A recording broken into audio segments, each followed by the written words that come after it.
Good evening. I haven't used this in a bit, so it's like I feel weird. I need to lower the volume maybe. Hello. Hello. I'm trying to test out how different it is if I speak at a more reasonable, I say reasonable, but like louder volume. I missed you. I was so angry. Oh, sorry. I'm like fidgeting with some stuff in my desk. I missed you. I was so angry. I missed the stream. Don't worry. It's okay. It was a really interesting stream. I woke up and start having temper tantrum. No, no, it's okay. It's all right. There's no need. There's so much. There's so much streams you can catch in the future. June enrichment. June enrichment. Yeah, yeah. June ASMR time. Honestly, I kind of needed this. I kind of needed the enrichment, the reading enrichment time. It's been a stressful couple days, and I think being able to do this will be nice. Thank you, Yusa, for the hydrate and the stretch. Thank you, and the shadow milk cookie. Listen, I actively try to be there for you. Yeah, but I don't mind if you don't catch everything, okay? I don't care. It's fine. The fact that you even come around is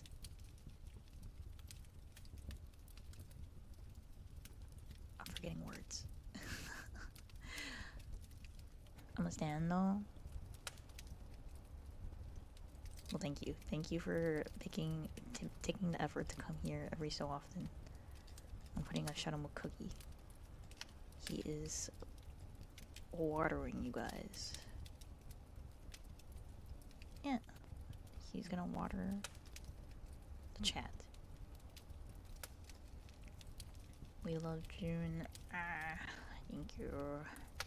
Thank you. How's everyone been? It's been a bit. It's been a bit since I streamed on Twitch.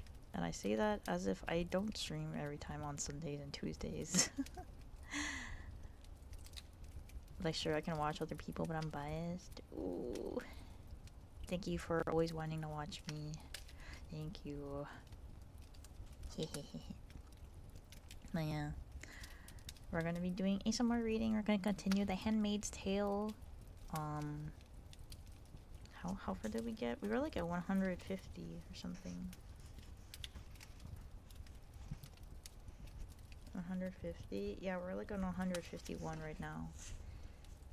Also, why would I? I don't know. I don't know. I don't know. Blah. But it's been a bit. Maybe I should increase the amount of times I stream on Twitch. Meow row, welcome in. Hello. Hello. Row.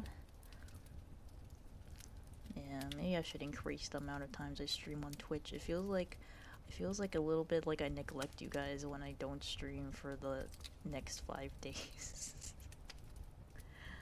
Or like 4, because after Tuesdays I take 4 days off before I come back on Sunday. So maybe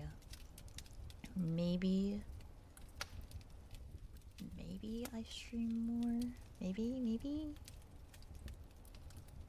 The thing is, I don't know. I think I streamed 2 days on Twitch just because I don't want to overload myself with streaming too much, because I usually stream every day on Irium. I mean, the past couple days I've been streaming like on and off, but when it comes to streaming on Twitch, I don't want to like overload myself, and I want to give myself enough off time off stream so I don't, you know. So why is my CPU at almost 30%? My CPU is almost at 30%. That's scary. Man. It's not like the worst number.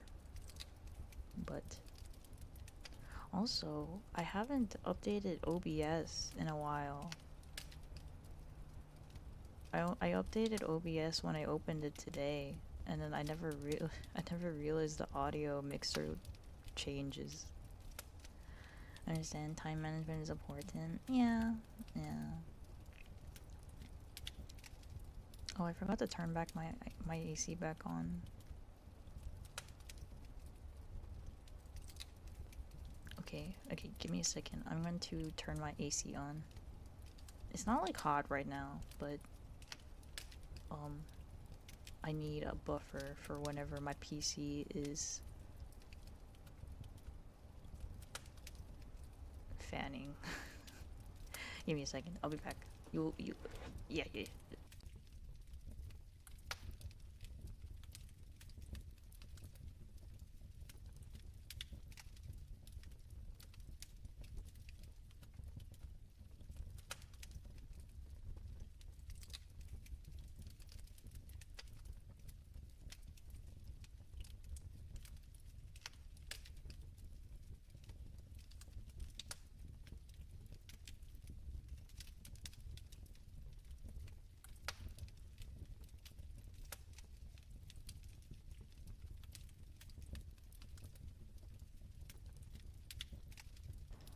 Okay, I'm back. Hello. Thank you, TV Vampire, for the stretch. I need to stop fidgeting with stuff on my desk because I keep forgetting the ASMR mic is way more sensitive, and it like picks up every noise of everything I'm doing. June ASMR, let me roll. Welcome in. Hello, everyone. Welcome in. Yeah, we're doing the usual. May I ask something of you? What is up? That's very scary. What do you want from me? What do you want from me? I wish I could take a picture of how funny my setup looks, cause I don't have my model like uploaded onto my phone, so I have like a totally different model on my phone than the one that's on the screen. I like to go by TV or Vampire. That's okay with you? Oh, yeah, that's fine. I'll call you by TV, probably. TV.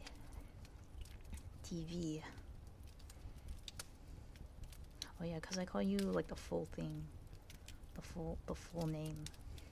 Yeah, I'll just call you TV.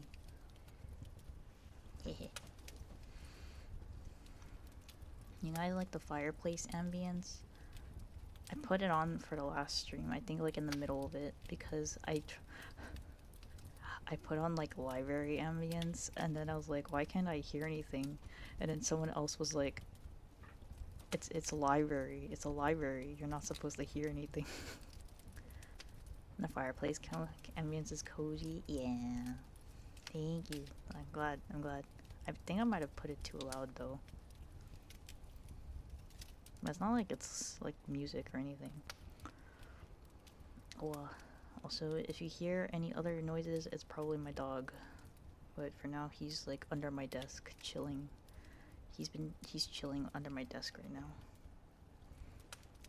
Yeah, but if he starts barking for attention, I apologize. I was so dude, last time he there's like a loud bark in the middle of the ASMR reading because he got really needy for attention. I had to go comfort him for a bit. But yeah. Okay. But hope you guys are doing well. Yeah.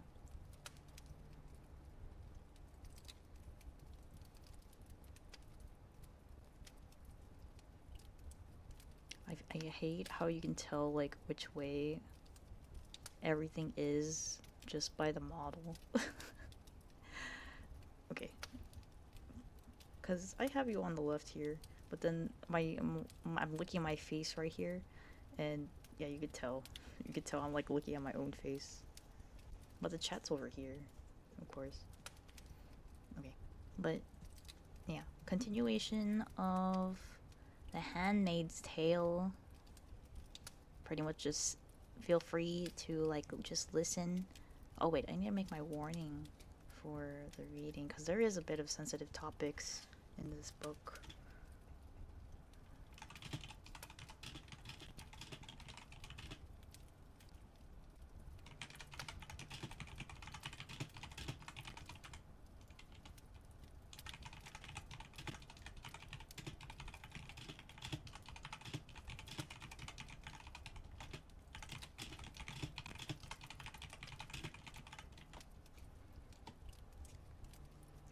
You guys like keyword ASMR?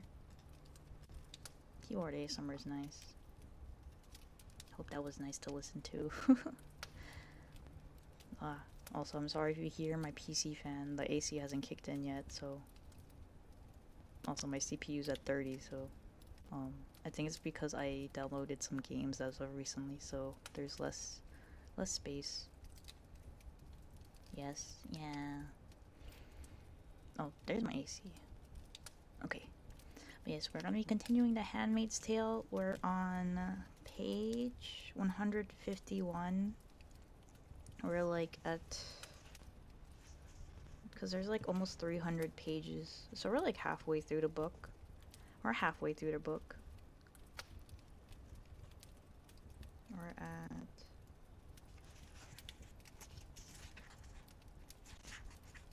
Soul Scrolls, the 10th subsection as of right now. Chapter 25. Yes. Yes, yes. Okay. Okay. I'll be starting now. I think in every 2 chapters or so, I will take a mandatory hydration break. But for now, feel free to just chill, listen in.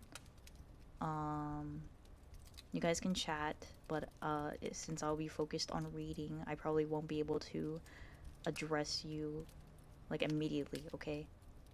I had a bit of a problem last time where I was reading and then I would see a chat message and then react, but I want to focus on reading, and so if you say anything to me, I will probably wait until I finish the chapter before I talk back. Hope that's okay. But yeah, otherwise feel free to hang around and just listen. This is supposed to be like a chill bedtime story, cozy time, so yeah. Okay. Reading startle. Chapter 25. What I heard first the next morning was a scream and a crash. Cora dropping the breakfast tray. It woke me up. I was still half in the cupboard, head on the bundled cloak. I must have pulled it off the hanger and gone to sleep there. For a moment, I couldn't remember where I was. Cora was kneeling beside me. I felt her hand touch my back. She screamed again when I moved.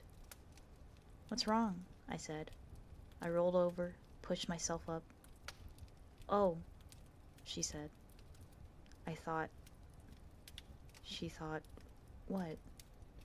Like, she said. The eggs had broken on the floor. There was orange juice and shattered glass. "I'll have to bring another one," she said. Such a waste. "What was you doing on the floor like that?" She was pulling at me, to get me up, respectably onto my feet. I didn't want to tell her I'd never been to bed at all. There would be no way of explaining that. I told her I must have fainted. That was almost as bad, because she seized on it. It's one of the early signs," she said, pleased. That and throwing up. She should have known there hadn't been time enough, but she was very hopeful. "No, it's not that," I said. I was sitting in the chair. "I'm sure it isn't that. I was just dizzy. I was just standing there, and things went dark. Must have been the strain, she said, of yesterday and all. Takes it out of you. She meant the birth, and I said it did. By this time I was sitting in the chair, and she was kneeling on the floor, picking up the pieces of the broken glass and egg, gathering them onto the tray. She blotted some of the orange juice with the paper napkin. I'll have to bring a cloth, she said. They'll want to know why the extra eggs. Unless you could do without. She looked up at me sideways slyly, and I saw that it would be better if we could both pretend I'd eaten my breakfast after all. If she said she'd found me laying on the floor, there would be too many questions. She'd have to account for the broken glass in any case. But Rita would get surly if she had to cook a second breakfast. I'll do without, I said. I'm not that hungry. This was good. It fit in with the dizziness. But I could manage the toast, I said. I don't want to go without breakfast altogether. It's been on the floor, she said. I don't mind, I said. I sat there eating the piece of brown toast while she went into the bathroom and flushed a handful of egg, which could not be salvaged down the toilet. Then she came back. I'll say I dropped the tray on my way out, she said. It pleased me that she was willing to lie for me, even such a small thing, even for her own advantage. It was a link between us. I smiled at her. I hope nobody heard you, I said. It did give me a turn, she said, as she stood in the doorway with the tray. At first I thought it was just your clothes, like. Then I said to myself, what are they doing there on the floor? I thought maybe you'd run off, I said. Well, but, she said, but it was you. Yes, I said, it was. And it was. And she went out with my tray and came back with a cloth for the rest of the orange juice. And Rita that afternoon made a grumpy remark about some folks being all thumbs. Too much on their minds. Don't look where they're going, she said. And we continued on from there as if nothing had happened. That was in May. Spring has now been undergone. The tulips have had their moment and are done, shedding their petals one by one like teeth. One day I came upon Serena Joy kneeling on a cushion in the garden, her cane beside her on the grass. She was snipping off the seed pods with a pair of shears. I watched her sideways as I went past, with my basket of oranges and lamb chops. She was aiming, positioning the blades of the shears, then cutting with a convulsive jerk of the hands. Was it the arthritis creeping up? Or some blitzkrieg, some kamikaze, committed on the swelling genitalia of the flowers, the fruiting body? To cut off the seed pods is supposed to make the bulbs store energy. Saint Serena on her knees, doing penance. I often amuse myself this way, with a small, mean-minded, bitter jokes about her. But not for long. It doesn't do to linger, watching Serena Joy from behind. What I coveted was the shears. Well, then we had the irises, rising beautiful and cool on their tall stalks, like blown glass, like pastel water momentarily frozen in a splash. Light blue, light mauve, and the darker ones, velvet and purple.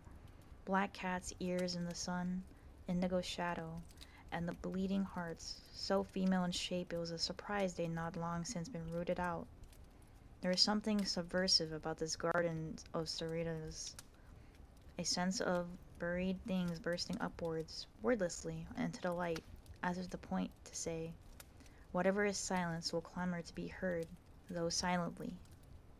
A Tennyson garden, heavy with scent languid, the return of the word swoon.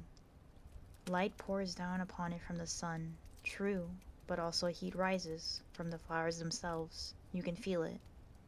Like holding your hand an inch above an arm, a shoulder.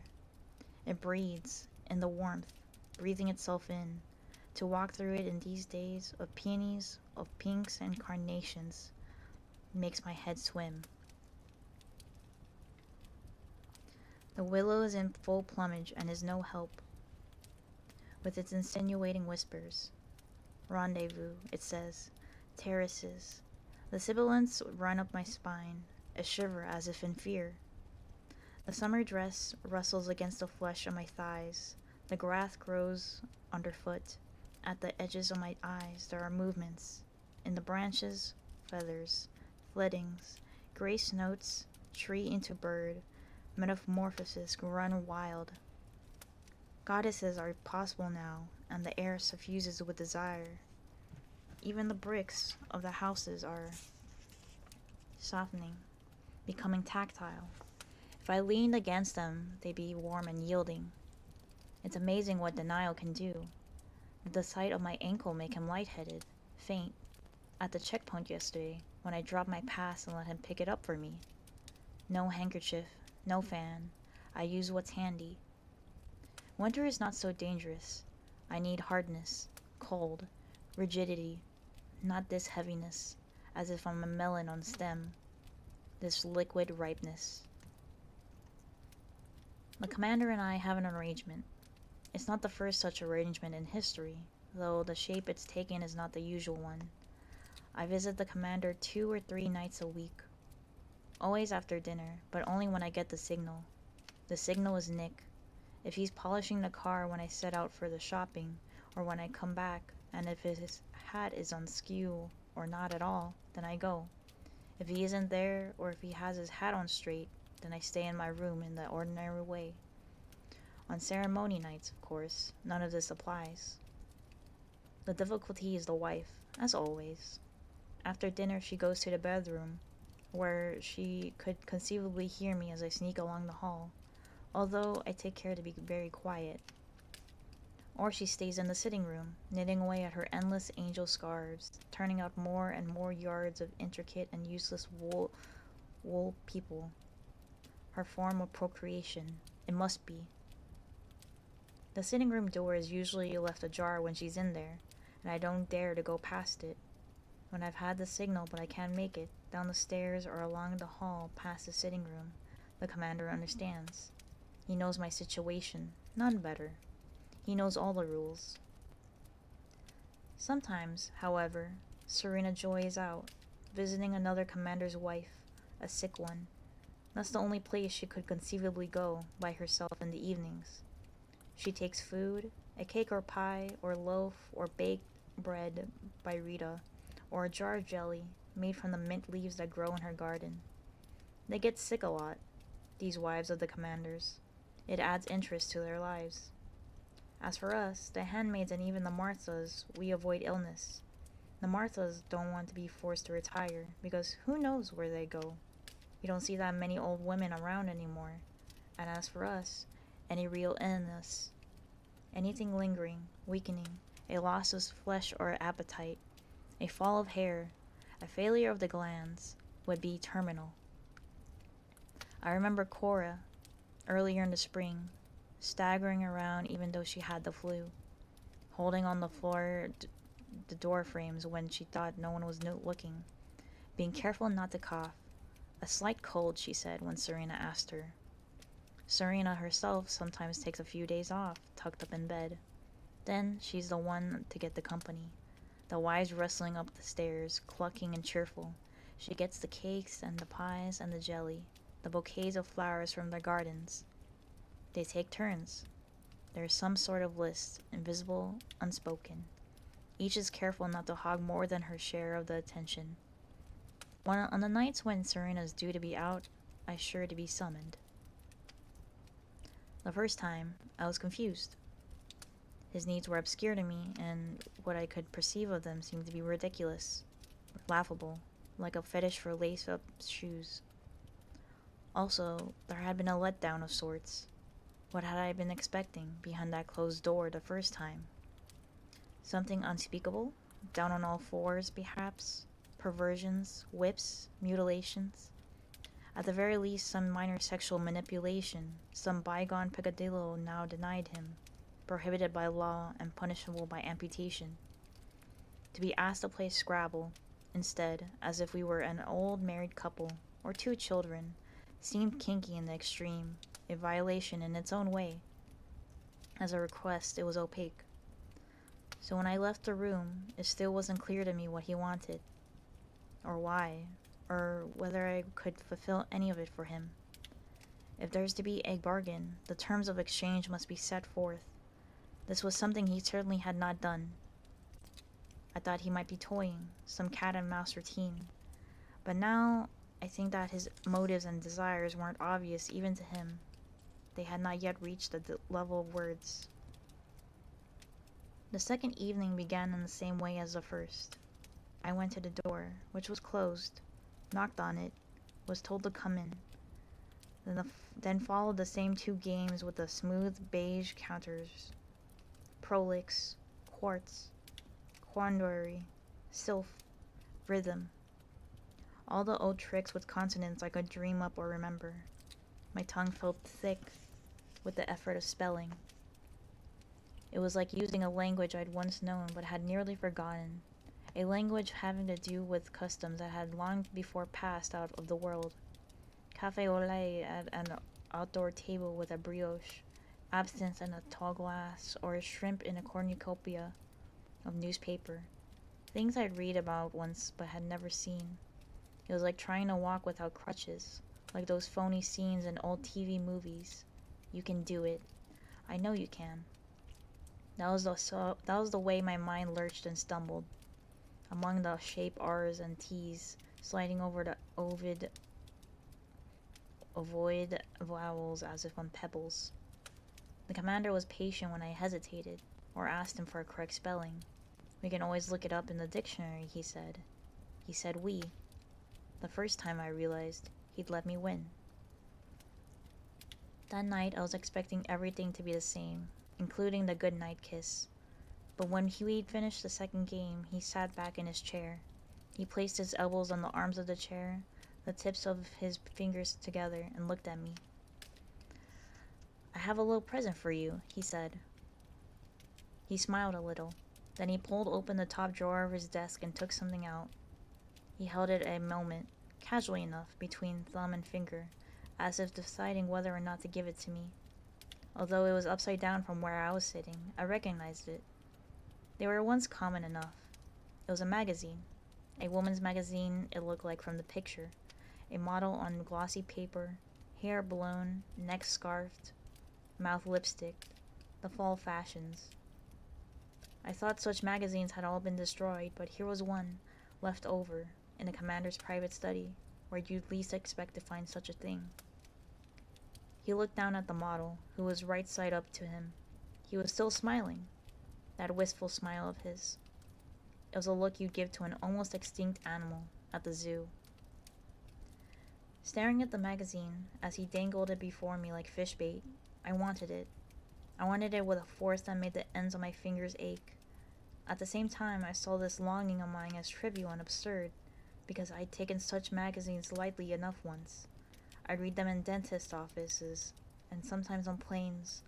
I'd bought them to take to hotel rooms, a device to fill in empty time while I was waiting for Luke. After I'd leafed through them, I would throw them away, for they were definitely infinitely indiscardable. And a day or two later, I wouldn't be able to remember what had been in them. Though I remembered now. What was in them was promise. They dealt in transformations. They suggested an endless series of possibilities, extending like the reflections in two mirrors set facing one another, stretching on, replica after replica, to the vanishing point. They suggested one adventure after another, one wardrobe after another, one improvement after another, one man after another. They suggested rejuvenation, pain overcome and transcended, endless love. The real promise in them was immortality. This was what he was holding, without knowing it. He riffled the pages. I felt myself leaning forward. It's an old one, he said, a curio of sorts. From the 70s, I think. A Vogue. Just like a wine connoisseur dropping a name. I thought you might like to look at it. I hung back. He might be testing me to see how deep my indoctrination had really gone. It's not permitted, I said. In here, it is, he said quietly. I saw the point. Having broken the main taboo, why should I hesitate over another one? Something minor? Or another? Or another? Who could tell where it might stop? Behind this particular door, taboo dissolved. I took the magazine from him and turned it the right way around. There they were again. The images of my childhood, bold, striding, confident, their arms flung out as if to claim space, their legs apart, feet planted squarely on the earth. There was something Renaissance about the pose, but it was princes I thought of, not coiffed and ringleted maidens. Those candid eyes, shadowed with makeup, yes, but like the eyes of cats, fixed for the pounce. No quailing, no clinging there, not in those capes and rough tweeds, those boots that came to the knee. Pirates, these women, with their ladylike briefcases for the loot and their horsey acquisitive teeth. I felt the commander watching me as I turned the pages. I knew I was doing something I shouldn't have been doing, and that he found pleasure in seeing me do it. I should have felt evil by Aunt Lydia's lights. I was evil. But I didn't feel evil. Instead, I felt like an old Edwardian seaside postcard. Naughty. What was he going to give me next? A girdle? Why do you have this? I asked him. Some of us, he said, retain an appreciation for the old things. But these were supposed to have been burned, I said. There were house-to-house searches, bonfires. What's dangerous in the hands of the multitudes, he said, with what may or may not have been irony, is safe enough for those whose motives are beyond reproach, I said. He nodded gravely. Impossible to tell whether or not he meant it. But why show it to me, I said, and then felt stupid. What could he possibly say? That he was amusing himself at my expense? For he must have known how painful it was to me to be reminded of the former time. I wasn't prepared for what he might actually say. Who else could I show it to, he said, and there it was again, that sadness. Should I go further, I thought. I didn't want to push him too far, too fast. I knew I was dispensable. Nevertheless, I said, too softly, how about your wife? He seemed to think about that. No, he said. She wouldn't understand. Anyway, she won't talk to me much anymore. We don't seem to have much in common these days. So there it was, out in the open. His wife didn't understand him. That's what I was there for then. The same old thing. It was too banal to be true. On the third night, I asked him for some hand lotion. I didn't want to sound begging, but I wanted what I could get. Some what? He said, courteous as ever. He was across the desk from me. He didn't touch me much, except for that one obligatory kiss. No pawing, no heavy breathing, none of that. It would have been out of place, somehow, for him as well as for me. Hand lotion, I said, or face lotion.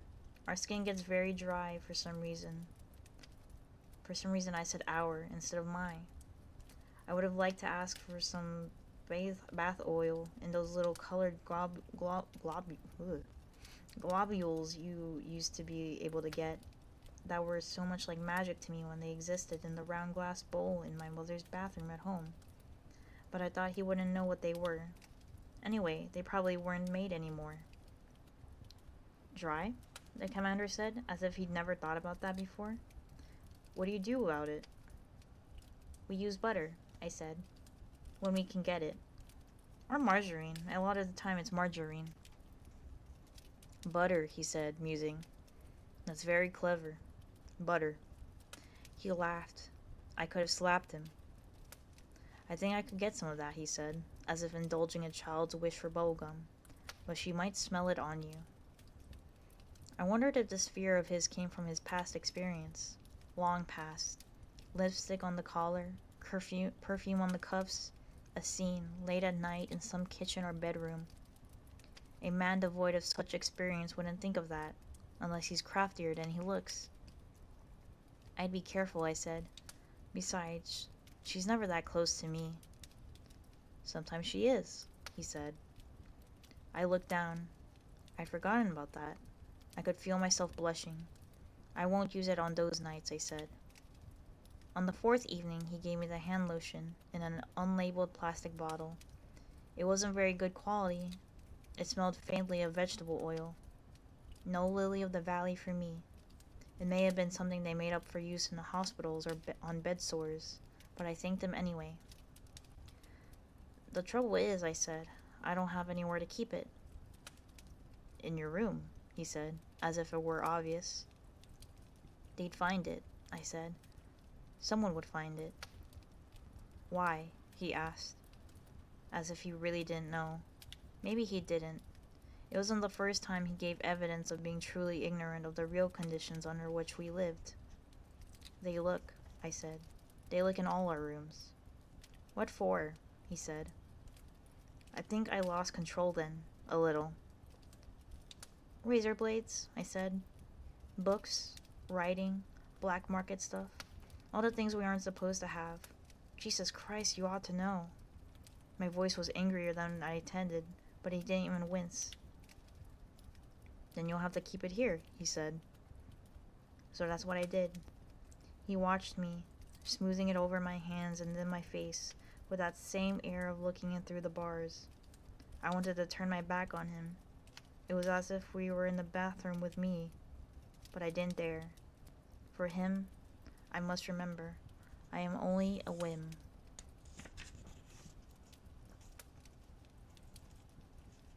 Yay. That was chapter 25.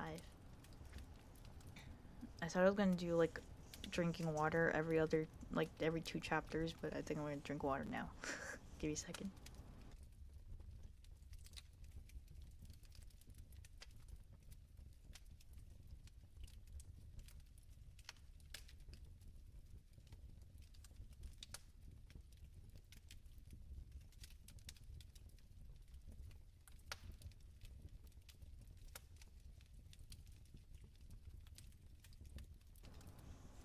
Slurp. Slurp. I really like how my S's sound in ASMR mic, I think.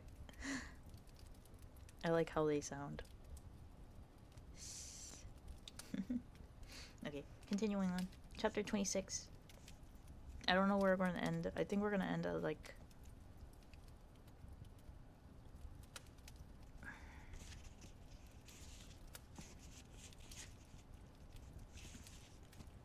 $200? We can end at 200. Hopefully. 200? Well, 200 doesn't end a chapter. 100. Okay, 199. Oh, Moose. Thank you for the resub. Thank you, Moose. Well, we're in the third trimester for sub, baby. That's one way to put it. Yes. Yes. Thank you, Moose, for the resub. Thank you. Thank you, thank you. Hi, Moose. How have you been? We're reading The Handmaid's Tale right now. I was about to start chapter 26. So, if you're lingering, feel free to listen in. But yeah. Thank you for the resub. Yay! Okay. We'll have the cutest cannibal moose ever. True. So true. It's like those zombie moose. Meese? Moose. Yes. Okay, chapter 26. I wish I could get better sound of me turning the pages a little bit, but it's hard for me. When the night for the ceremony came round again, 2 or 3 weeks later, I found out things were changed. There was an awkwardness now that there hadn't been before. Before, I treated it as a job, an unpleasant job to be gone through as fast as possible so it could be over with. Steel yourself, my mother used to say. before examinations I didn't want to take, or swims in cold water. I never thought much at the time about what the phrase meant, but it had something to do with metal, with armor, and that's what I would do. I would steel myself. I would pretend not to be present, not in the flesh. This state of absence, of existing apart from the body, had been true of the commander too, I knew now. Probably he thought about other things the whole time he was with me. With us. For of course Serena Joy was there on those evenings also. He might have been thinking about what he did during the day, or about playing golf, or about what he'd had for dinner. The sexual act, although he performed it in a perfunctory way, must have been largely unconscious for him, like scratching himself. But that night, the first since the beginning of whatever this new arrangement was between us, I had no name for it. I felt shy of him. I felt, for one thing, that he was actually looking at me, and I didn't like it. The lights were on, as usual, since Serena Joy always avoided anything that would have created an aura of romance or eroticism, however slight. Overhead lights, harsh despite the canopy. It was like being on an operating table, in their full glare, like being on a stage. I was conscious that my legs were hairy, in the straggly way of my legs that have once been shaved but have grown back. I was conscious of my armpits too, although of course he couldn't see them. I felt uncouth. This act of copulation, fertilization perhaps, which should have been no more to me than a bee to a flower, had become for me is indecorous, an embarrassing breach of propriety, which hadn't been before. He was no longer a thing to me. That was the problem. I realized it that night, and the realization has stayed with me. It complicates. Serena Joy had changed for me too. Once I merely hated her for her part in what was being done to me, and because she hated me too and resented my presence, and because she would be the one to raise my child, should I be able to have one after all. But now, although I still hate her, no more so than when she was gripping my hands so hard that her rings bit my flesh, pulling my hands back as well, which she must have done on purpose to make me as uncomfortable as she could. The hatred was no longer pure and simple. Partly, I was jealous of her. But how could I be jealous of a woman who's so obviously dried up and unhappy? You can only be jealous of someone who has something you think you ought to have yourself. Nevertheless, I was jealous. But I also felt guilty about her. I felt I was an intruder in a territory that ought to have been hers. Now that I was seeing the commander on the sly, if only to play his games and listen to him talk, our functions were no longer as separate as they should have been in theory. I was taking something away from her, although she didn't know it. I was filching. Never mind that it was something she apparently didn't want or had any use for, had rejected even. Still, it was hers. And if I took that away, this mysterious it, I couldn't quite define, for the commander wasn't in love with me. I refused to believe he felt anything for me as extreme as that. What would be left for her? Why should I care, I told myself. She's nothing to me. She dislikes me. She'd have me out of the house in a minute. Or, if she could think of any excuse at all. If she were to find out, for instance, he wouldn't be able to intervene, to save me. The transgressions of women in the household, whether Martha or handmaid, are supposed to be under the jurisdiction of the wives alone. She was a malicious and vengeful woman. I knew that. Nevertheless, I couldn't shake it, that small compunction towards her. Also, I now had power over her, of a kind, although she didn't know it, and I enjoyed that. Why pretend? I enjoyed it a lot. But the commander could give me away so easily, by a look, by a gesture, some tiny slip that would reveal to anyone watching that there was something between us now. He almost did it the night of the ceremony. He reached his hand up as if to touch my face. I moved my head to the side, to warn him away, hoping Serena Joy hadn't noticed, and he withdrew his hand again, withdrew into himself and his single-minded journey.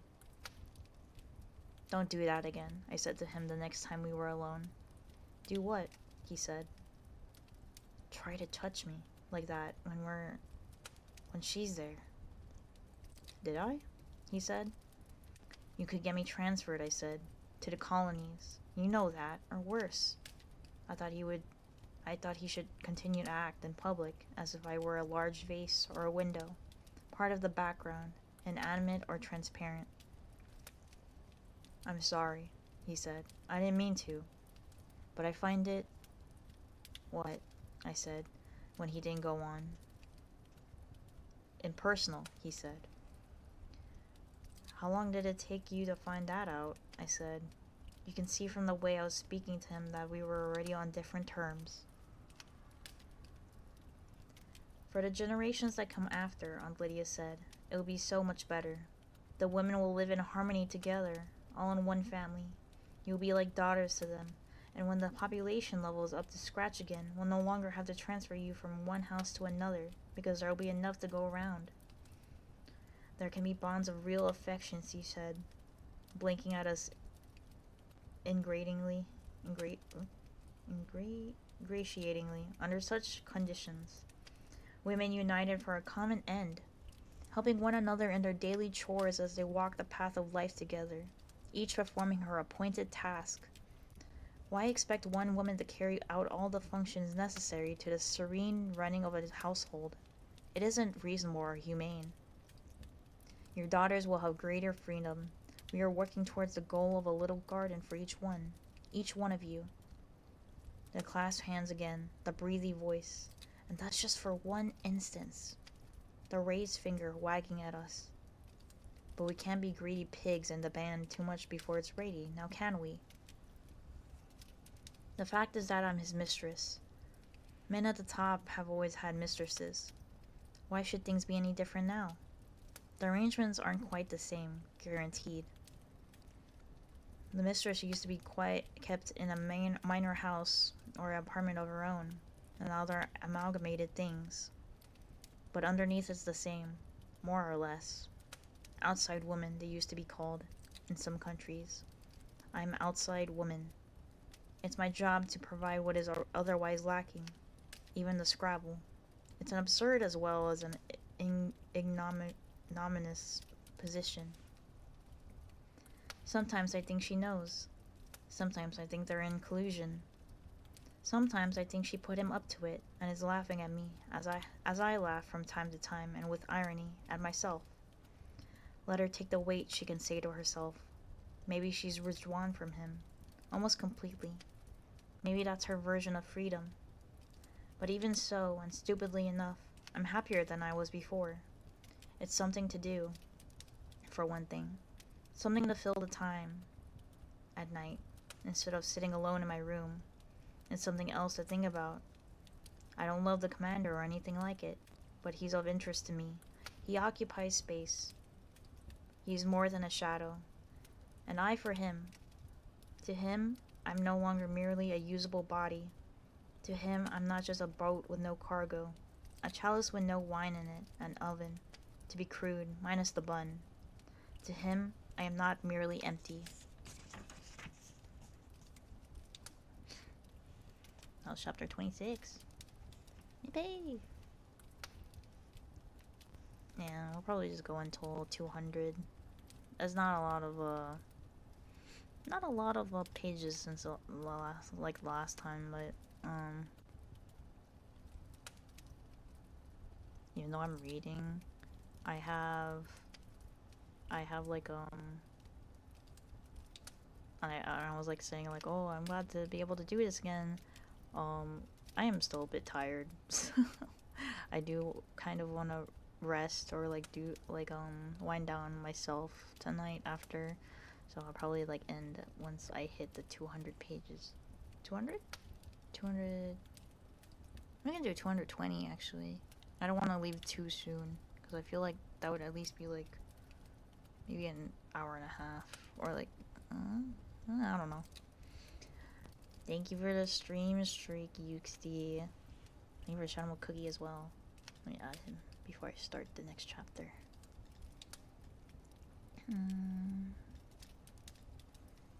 The clapper. A little shadow milk cookie for all of you. He's so out of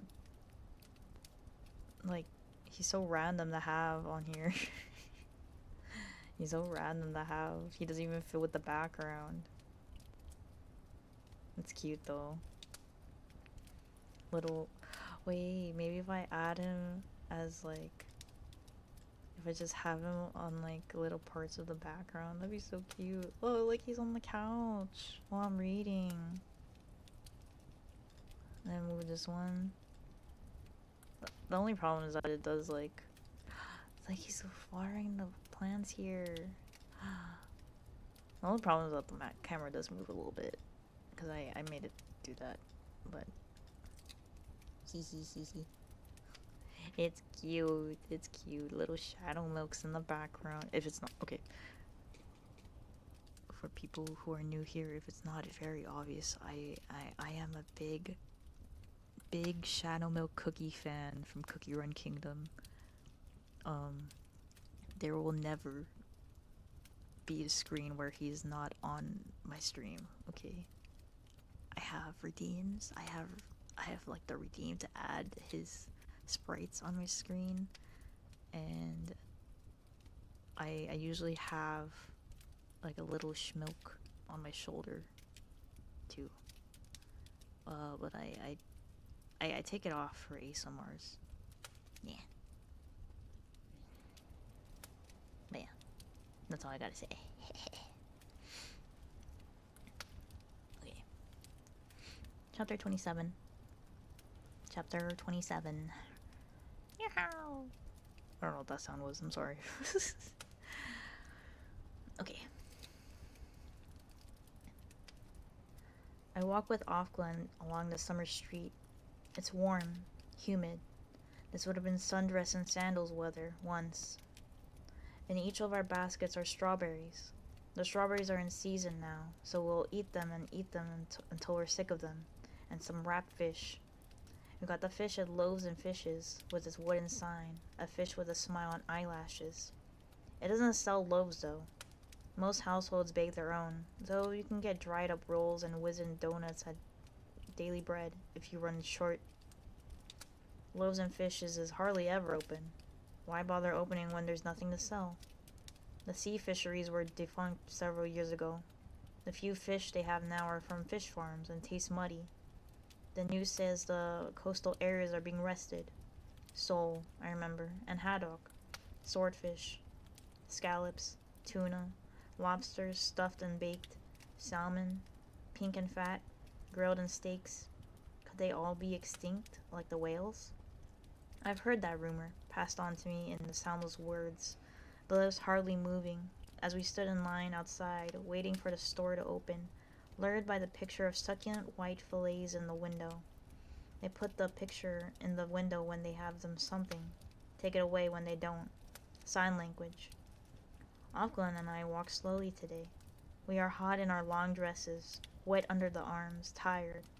At least in this heat we don't wear gloves. There used to be an ice cream store, somewhere in this block. I can't remember the name. Things can change so quickly. Buildings can be torn down or turned into something else. It's hard to keep them straight in your mind the way they used to be. You could get double scoops, and if you wanted, they would put chocolate sprinkles on the top. These had the name of a man. Johnny's? Jackie's? I can't remember. We would go there when she was little, and I'd hold her up so she could see through the glass side of the counter where she vats of ice cream were on the display, colored so delicately, pale orange, pale green, pale pink, and I'd read the names to her so she could choose. She wouldn't choose by the name though, by the color. Her dresses and overalls were those colors too. Ice cream pastels. Jimmy's. That was the name. Offglen and I are more comfortable with one another now. We're used to each other. Siamese twins. We don't bother much with the formalities anymore when we greet each other. We smile and move off, in tandem, traveling smoothly along our daily track. Now and again we vary the route.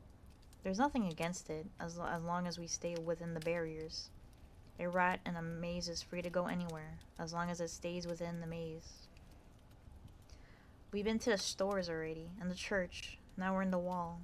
Nothing on it today. They don't leave the bodies hanging as long in summer as they do in the winter, because of the flies and the smell. This was once the land of air sprays, pine and floral, and people retained the taste, especially the commanders, who preach purity in all things.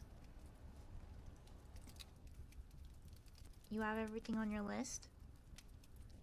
Offglen says to me now, though she knows I do. Our lists are never long. She's given up on some of her passivity lately, some of her melancholy. Often she speaks to me first. Yes, I say. Let's go around, she says. She means down, towards the river. We haven't been that way for a while. Fine, I say. I don't turn at once though, but remain standing where I am, taking the last look at the wall. There are the red bricks. There are the searchlights. There's the barbed wire. There are the hooks. Somehow the wall's even more foreboding when it's empty like this. When there's someone hanging on it, at least you know the worst. But vacant, it is also potential, like a storm approaching. When I can see the bodies, the actual bodies, when I can guess from the sizes and the shapes that none of them is Luke, I can believe also that he's still alive. I don't know why I expect him to appear on this wall. There are hundreds of other places they could have killed him, but I can't shake the idea that he's in there, at this moment, behind the blank red bricks. I try to imagine which building he's in. I can't remember where the buildings are inside the wall. We used to be able to walk freely there when it was a university. We still go in there once in a while, for women's salvagings. Most of the buildings are red brick too. Some have arched doorways, a Romanesque effect, from the 19th century.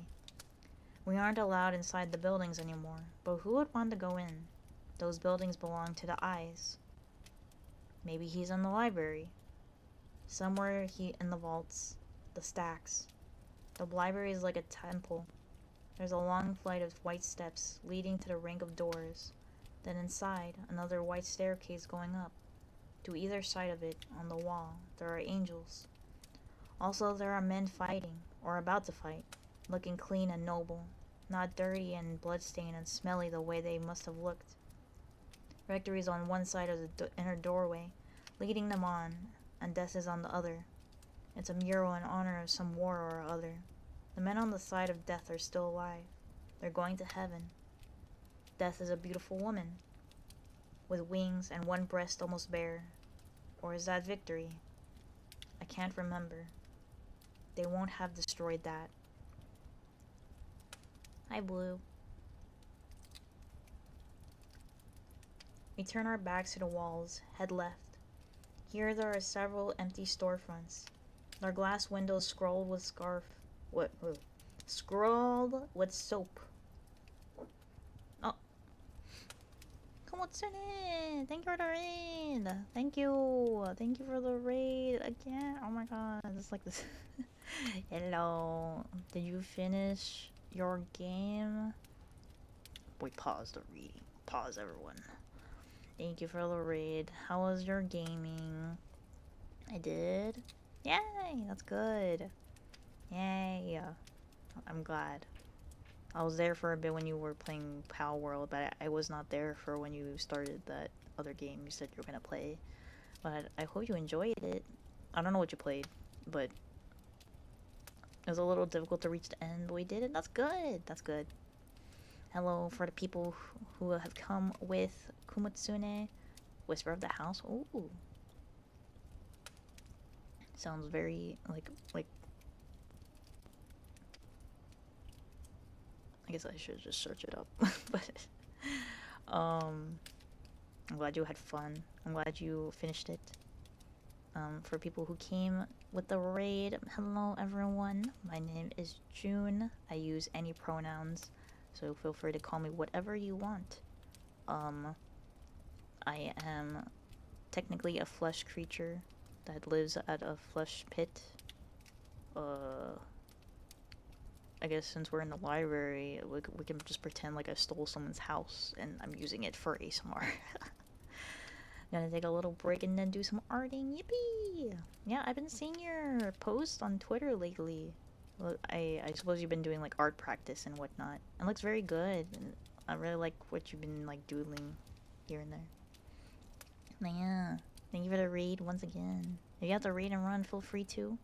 Same with everyone else. If you have to head off or you're not interested in listening, feel free to just head out.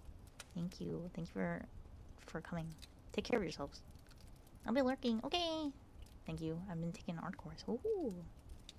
That's awesome. I'm glad. I should probably take an art course for art as well. Oh yeah, for the people who do intend to stay, we are reading The Handmaid's Tale. We're literally like in the middle of the story, so it's not at the beginning. We're at like page 166, and there are like uncomfortable and sensitive topics that are depicted in this book. So if you do plan to like sit in and listen, feel free to please listen at your own discretion. Mute or like hop off if you gotta. Yeah, just so take care of yourself. You don't have to listen if you don't want to, or if you're like you get uncomfortable in any capacity. Yeah. But overall, this is supposed to be like a cozy reading time, where I read story. But yes, enjoy yourself if you plan on lurking or staying around. And thank you again. Thank you again for the read. Okay, I will continue now. Thank you again.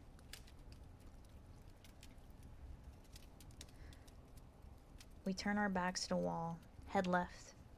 Here there are several empty storefronts, their glass windows scrolled with soap. I try to remember what was sold in them once. Cosmetics? Jewelry? Most of the stores carrying things for men are still open. It's just the ones dealing in what they call vanities that have been shut down. At the corner is a store known as Soul Scrolls. It's a franchise. There are Soul Scrolls in every city center, in every suburb, or so they say. It must make a lot of profit. The window of Soul Scrolls is shatterproof. Behind it are printout machines, row and row of them. These machines are known as holy rollers, but only among us it's a disrespectful nickname. What the machines print is prayers, roll upon roll, prayers going out endlessly. They're ordered by Compupone. I overheard the commander's wife doing it. Ordering prayers from Soul Scrolls is supposed to be a sign of piety and faithfulness to the regime, so of course the commander's wives do it a lot. It helps their husbands' careers. There are 5 different prayers for health, wealth, a death, a birth, a sin. You pick the one you want, punch in the number, then punch in your own number so your account will be debited, and punch in the number of times you want the prayer repeated.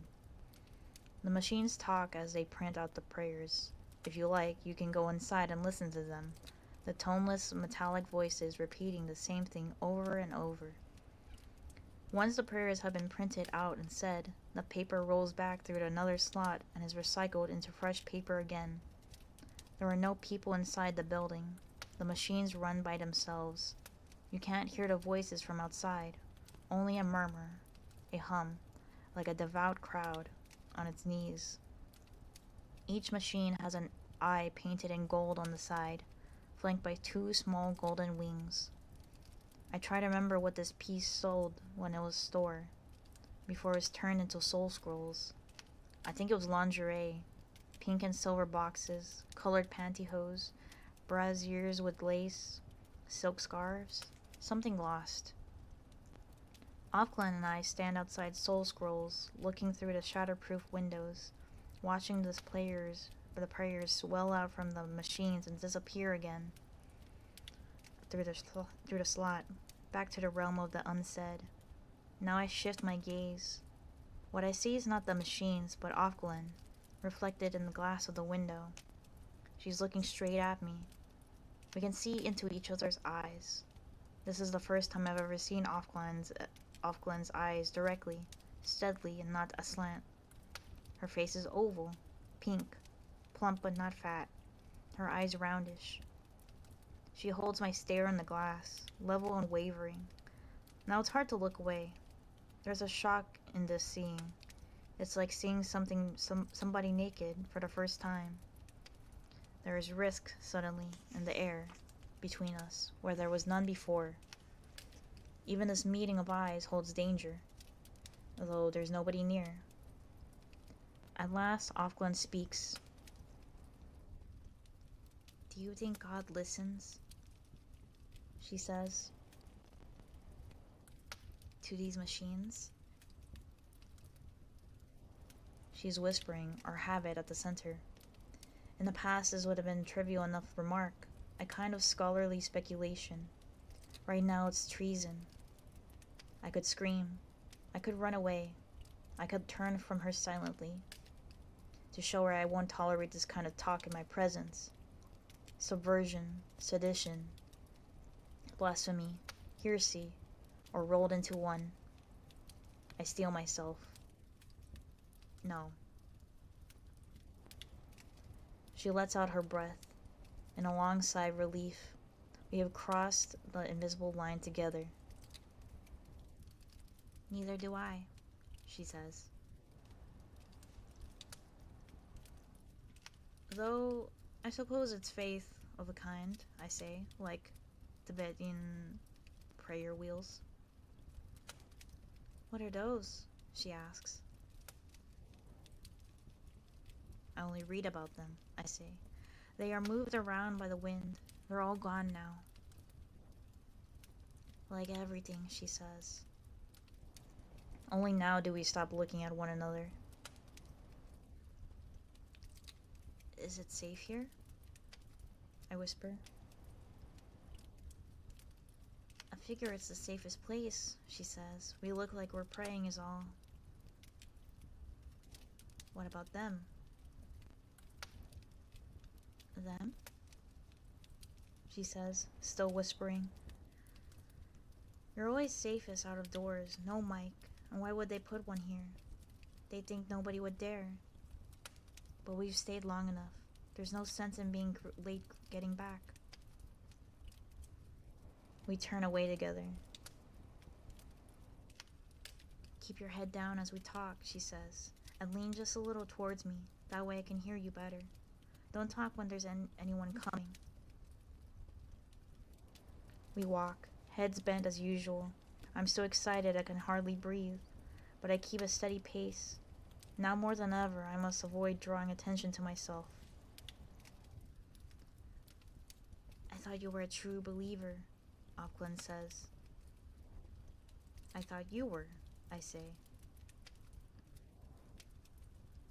"You are always so stinking pious."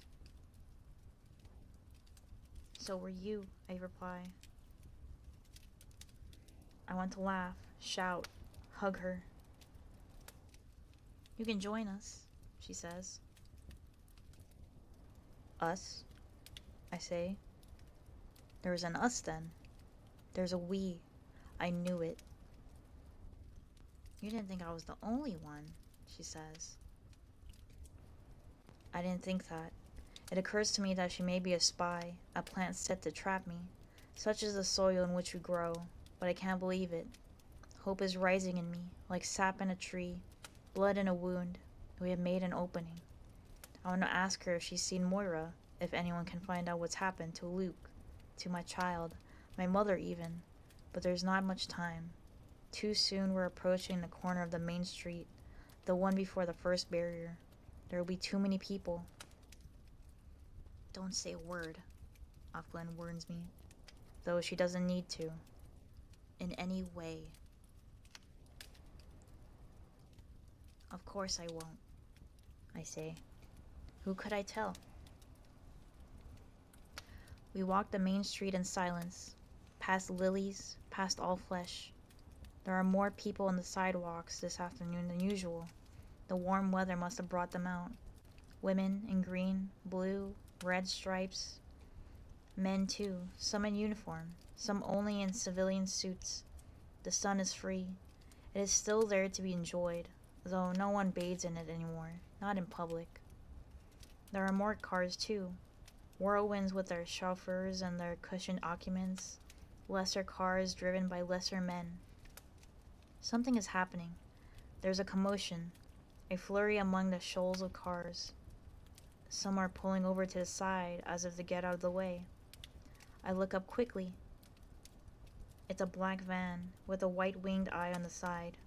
It doesn't have the siren on, but the other cars avoid it anyway. It cruises slowly along the street as if looking for something. Shark on the prowl. I freeze. Cold travels through me, down to my feet. There must have been microphones. They've heard us after all. Offglen, undercover. Offglen, under cover of her sleeve, grips my elbow. Keep moving, she whispers. Pretend not to see. But I can't help seeing. Right in front of us, the van pulls up. Two eyes in gray suits leap from the opening double doors at the back. They grab a man who's walking along. A man with a briefcase, an ordinary-looking man, slam him against the back side of the van. He's there a moment, splayed out against the metal, as if stuck to it. Then one of the eyes moves in on him, does something sharp and brutal that doubles him over into a limp cloth bundle. They pick him up and heave him into the back of the van like a sack of mail. Then they are also inside, and the doors are closed, and the van moves on. It's over in seconds, and the traffic on the street resumes as if nothing has happened. What I feel is relief. It wasn't me. Damn. That was chapter 27. I'm gonna drink some water. Give me a second.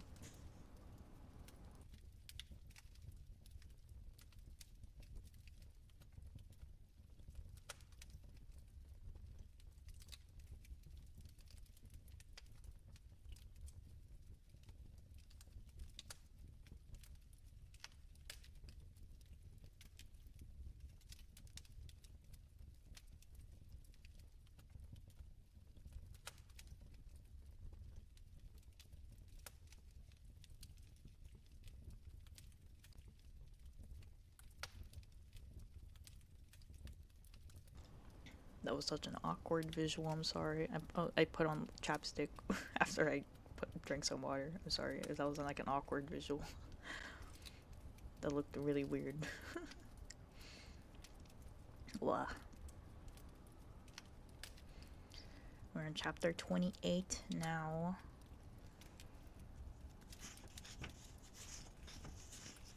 Dang, that's a lot of pages. That's a lot of pages for only... That's 10 whole pages for chapter 28 that I have to read.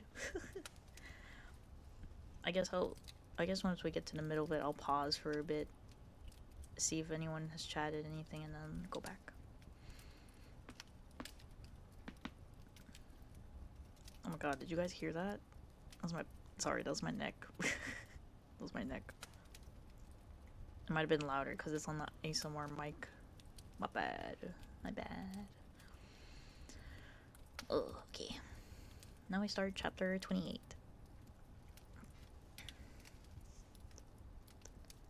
I don't feel like a nap this afternoon.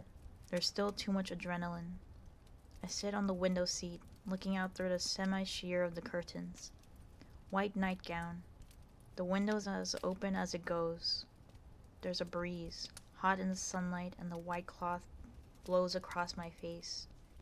From the outside, I must look like a cocoon, a spook.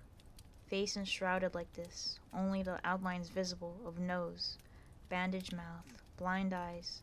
But I like the sensation, the soft cloth brushing my skin. It's like being in a cloud. They've given me a small electric fan, which helps in this humidity. It whirs on the floor, in the corner, its blades encased in grill work. If I were Moira, I know how to take it apart, reduce it to its cutting edges. I have no screwdriver, but if I were Moira, I could do it without a screwdriver. I'm not Moira. What would she tell me about the commander if she were here? Probably she'd disapprove. She disapproved of Luke back then. Not of Luke, but of the fact that he was married. She said I was poaching on another woman's ground. I said Luke wasn't a fish or a piece of dirt either. He was a human being and could make his own decisions. She said I was rationalizing. I said I was in love. She said that was no excuse. Moira was always more logical than I am. I said she didn't have that problem herself anymore, since she decided to prefer women, and as far as I could see, she had no scruples about stealing them or borrowing them when she felt like it. She said it was different, because the balance of power was equal between women, so sex was an even-Steven transaction. I said even Steven was a sexist phrase, if she was going to be like that, and anyway, that argument was outdated. She said I had trivialized the issue, and if I thought it was outdated, I was living with my head in the sand. We said all this in my kitchen, drinking coffee, sitting at my kitchen table in those low, intense voices we used for such arguments when we were in our early 20s, a carryover from college age. The kitchen was in a run-down apartment in a clapboard house near the river, the kind with 3 stories and a rickety outside back staircase. I had the second floor, which meant I got noise from both above and below. 2 unwanted disc players thumping late into the night. Students, I knew. I was still in my first job, which didn't pay much. I worked the computer in an insurance company, so the hotels with Luke didn't mean only love or even only sex to me. They also meant time off from the cockroaches, the dripping sink, the linoleum that was peeling off the floor in patches, even from my own attempts to brighten things up by sticking posters on the wall and hanging prisms in the windows. I had plans too, though they always got spider mites or died from being unwatered. I would go off with Luke and neglect them.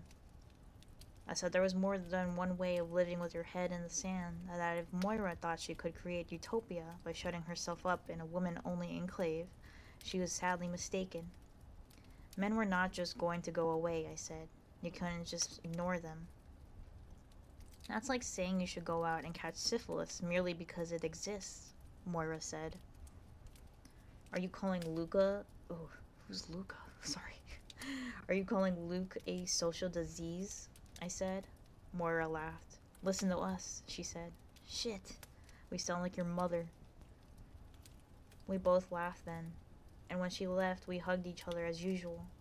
There was a time when we didn't hug after she told me about being gay, but then she said I didn't turn her on, reassuring me, and we'd gone back to it. We could fight and wrangle and name call, but it didn't change anything underneath. She was still my oldest friend.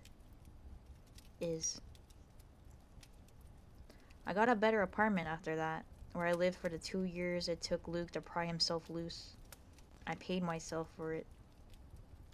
for it myself with my new job.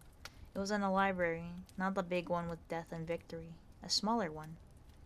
I worked transferring books to computer disks to cut down on storage space and replacement costs, they said. Diskers, we called ourselves. We called the library a discotheque, which was a joke of ours. After the books were transferred, they were supposed to go to the shredder, but sometimes I took them home with me. I liked the feel of them and the look. Luke said I had the mind of an antiquarian. He liked that. He liked old things himself. It's strange now to think about having a job. Job. It's a funny word. It's a job for a man. Do a jobby, they'd say to children when they were being toilet trained. Or of dogs. He did a job on the carpet. You were supposed to hit them with a rolled up newspapers, my mother said. I can remember when there were newspapers. Though I never had a dog. Only cats. The Book of Job. All those women have jobs, hard to imagine now, but thousands of them had jobs. Millions. It was considered the normal thing. Now it's like remembering the paper money, when they still had that. My mother kept some of it, pasted into her scrapbook along with the early photos. It was obsolete by then. You couldn't buy anything with it. Pieces of paper, thickish, greasy to the touch, green-colored with pictures on each side, some old man in a wig on the other side, a pyramid with an eye above it. It said, "In God we trust." My mother said people used to have signs beside their cash registers for a joke. "In God we trust." All others pay cash. That would be blasphemy now. You had to take those papers with you when you went shopping. Though by the time I was 9 or 10, most people used plastic cards. Not for the groceries, though. That came later. It seems so primitive. Totemistic, even. Like cowrie shells. I must have used that kind of money on myself, a little, before everything went on the CompuBank. I guess that's how they were able to do it in the way they did, all at once, without anyone knowing beforehand. If there had still been portable money, it would have been more difficult. It was after the catastrophe when they shot the president and machine-gunned the Congress, and the army declared a state of emergency. They blamed it on the Islamic fanatics at the time. "Keep calm," they said on the television. "Everything is under control." I was stunned. Everyone was, I know that. It was hard to believe. The entire government gone like that. How did they get in? How did it happen? That was when they suspended the Constitution. They said it would be temporary. There wasn't even any rioting in the street. People stayed home at night, watching television, looking for some direction. There wasn't even an enemy you could put your finger on. "Look out," said Moira to me over the phone. "Here it comes." "Here what comes?" "You wait," she said. "They've been building up to this. It's you and me up against the wall, baby." She was quoting an expression of my mother's, but she wasn't intending to be funny. Things continued in that state of suspended animation for weeks, although some things did happen. Newspapers were censored, and some were closed down for security reasons, they said. These roadblocks began to appear, and identipasses. Everyone approved of that, since it was obvious you couldn't be too careful. They said that new elections would be held, but that would take some time to prepare for them. The thing to do, they said, was to continue on as usual. The Pornomarts worked shut, though, and there were no longer any Fields on Wheels vans and bundle buggies circling the square. But I wasn't sad to see them go. You know, we all knew that what a nuisance they'd been. "It's a high time somebody did something," said the woman behind the counter at the store where I usually bought my cigarettes. It was on the corner, a newsstand, papers, candy, cigarettes. The woman was older, with gray hair, my mother's generation. "Did they just close them, or what?" I asked. She shrugged. "Who knows? Who cares?" she said. "Maybe they just moved them off somewhere else. Trying to get rid of it altogether is like trying to stamp out mice, you know." She punched my compu number into the till, barely looking at it. I was a regular by then. People were complaining, she said. The next morning, on my way to the library for the day, I stopped by the same store for another pack because I'd run out. I was smoking more those days. It was the tension. You could feel it. Like a subterranean hum. Although those things seemed so quiet. I was drinking more coffee too, and having more trouble sleeping. Everyone was a little jumpy. There was a little more music on the radio than usual, and fewer words. It was after we'd been married, for years it seemed. She was 3 or 4 in daycare. We'd all got up in the usual way and had breakfast, granola, I remember, and Luke had driven her off to school, in the little outfit I bought her just a couple of weeks before. Striped overalls and a blue t-shirt. What month was this? It must have been September. There was a school pool that was supposed to pick them up, but for some reason I wanted Luke to do it. I was getting worried for some reason. I was getting worried even about the school pool. No children walked to school anymore. There had been too many disappearances. When I got to the corner store, the usual woman wasn't there. Instead, there was a man. A young man. He couldn't have been more than 20. "She sick?" I said, as I handed him my card. "Who?" he said, aggressively, I thought. "The woman who's usually here," I said. "How would I know?" he said. He was punching my number in, studying each number, punching with one finger. He obviously hadn't done it before. I drummed my fingers on the counter, impatient for a cigarette, wondering if anyone had ever told him something could be done about those pimples on his neck. I remember quite clearly what he looked like. Tall, slightly stooped, dark hair cut short, brown eyes that seemed to focus 2 inches behind the bridge of my nose, and that acne. I suppose I remember him so clearly because of what he said next. "Sorry," he said. "This number's not valid." "That's ridiculous," I said. "It must be. I've got thousands on my account. I just got the statement 2 days ago." "Try again." "It's not valid," he repeated obstinately. "See that red light? It means it's not valid."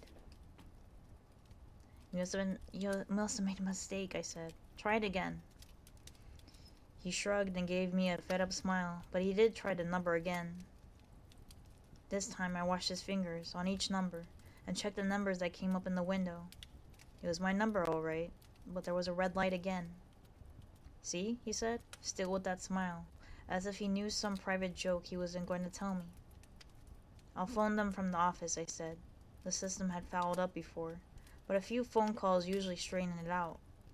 Still, I was angry, as if I'd just been unjustly accused of something I didn't even know about, as if I'd made the mistake myself.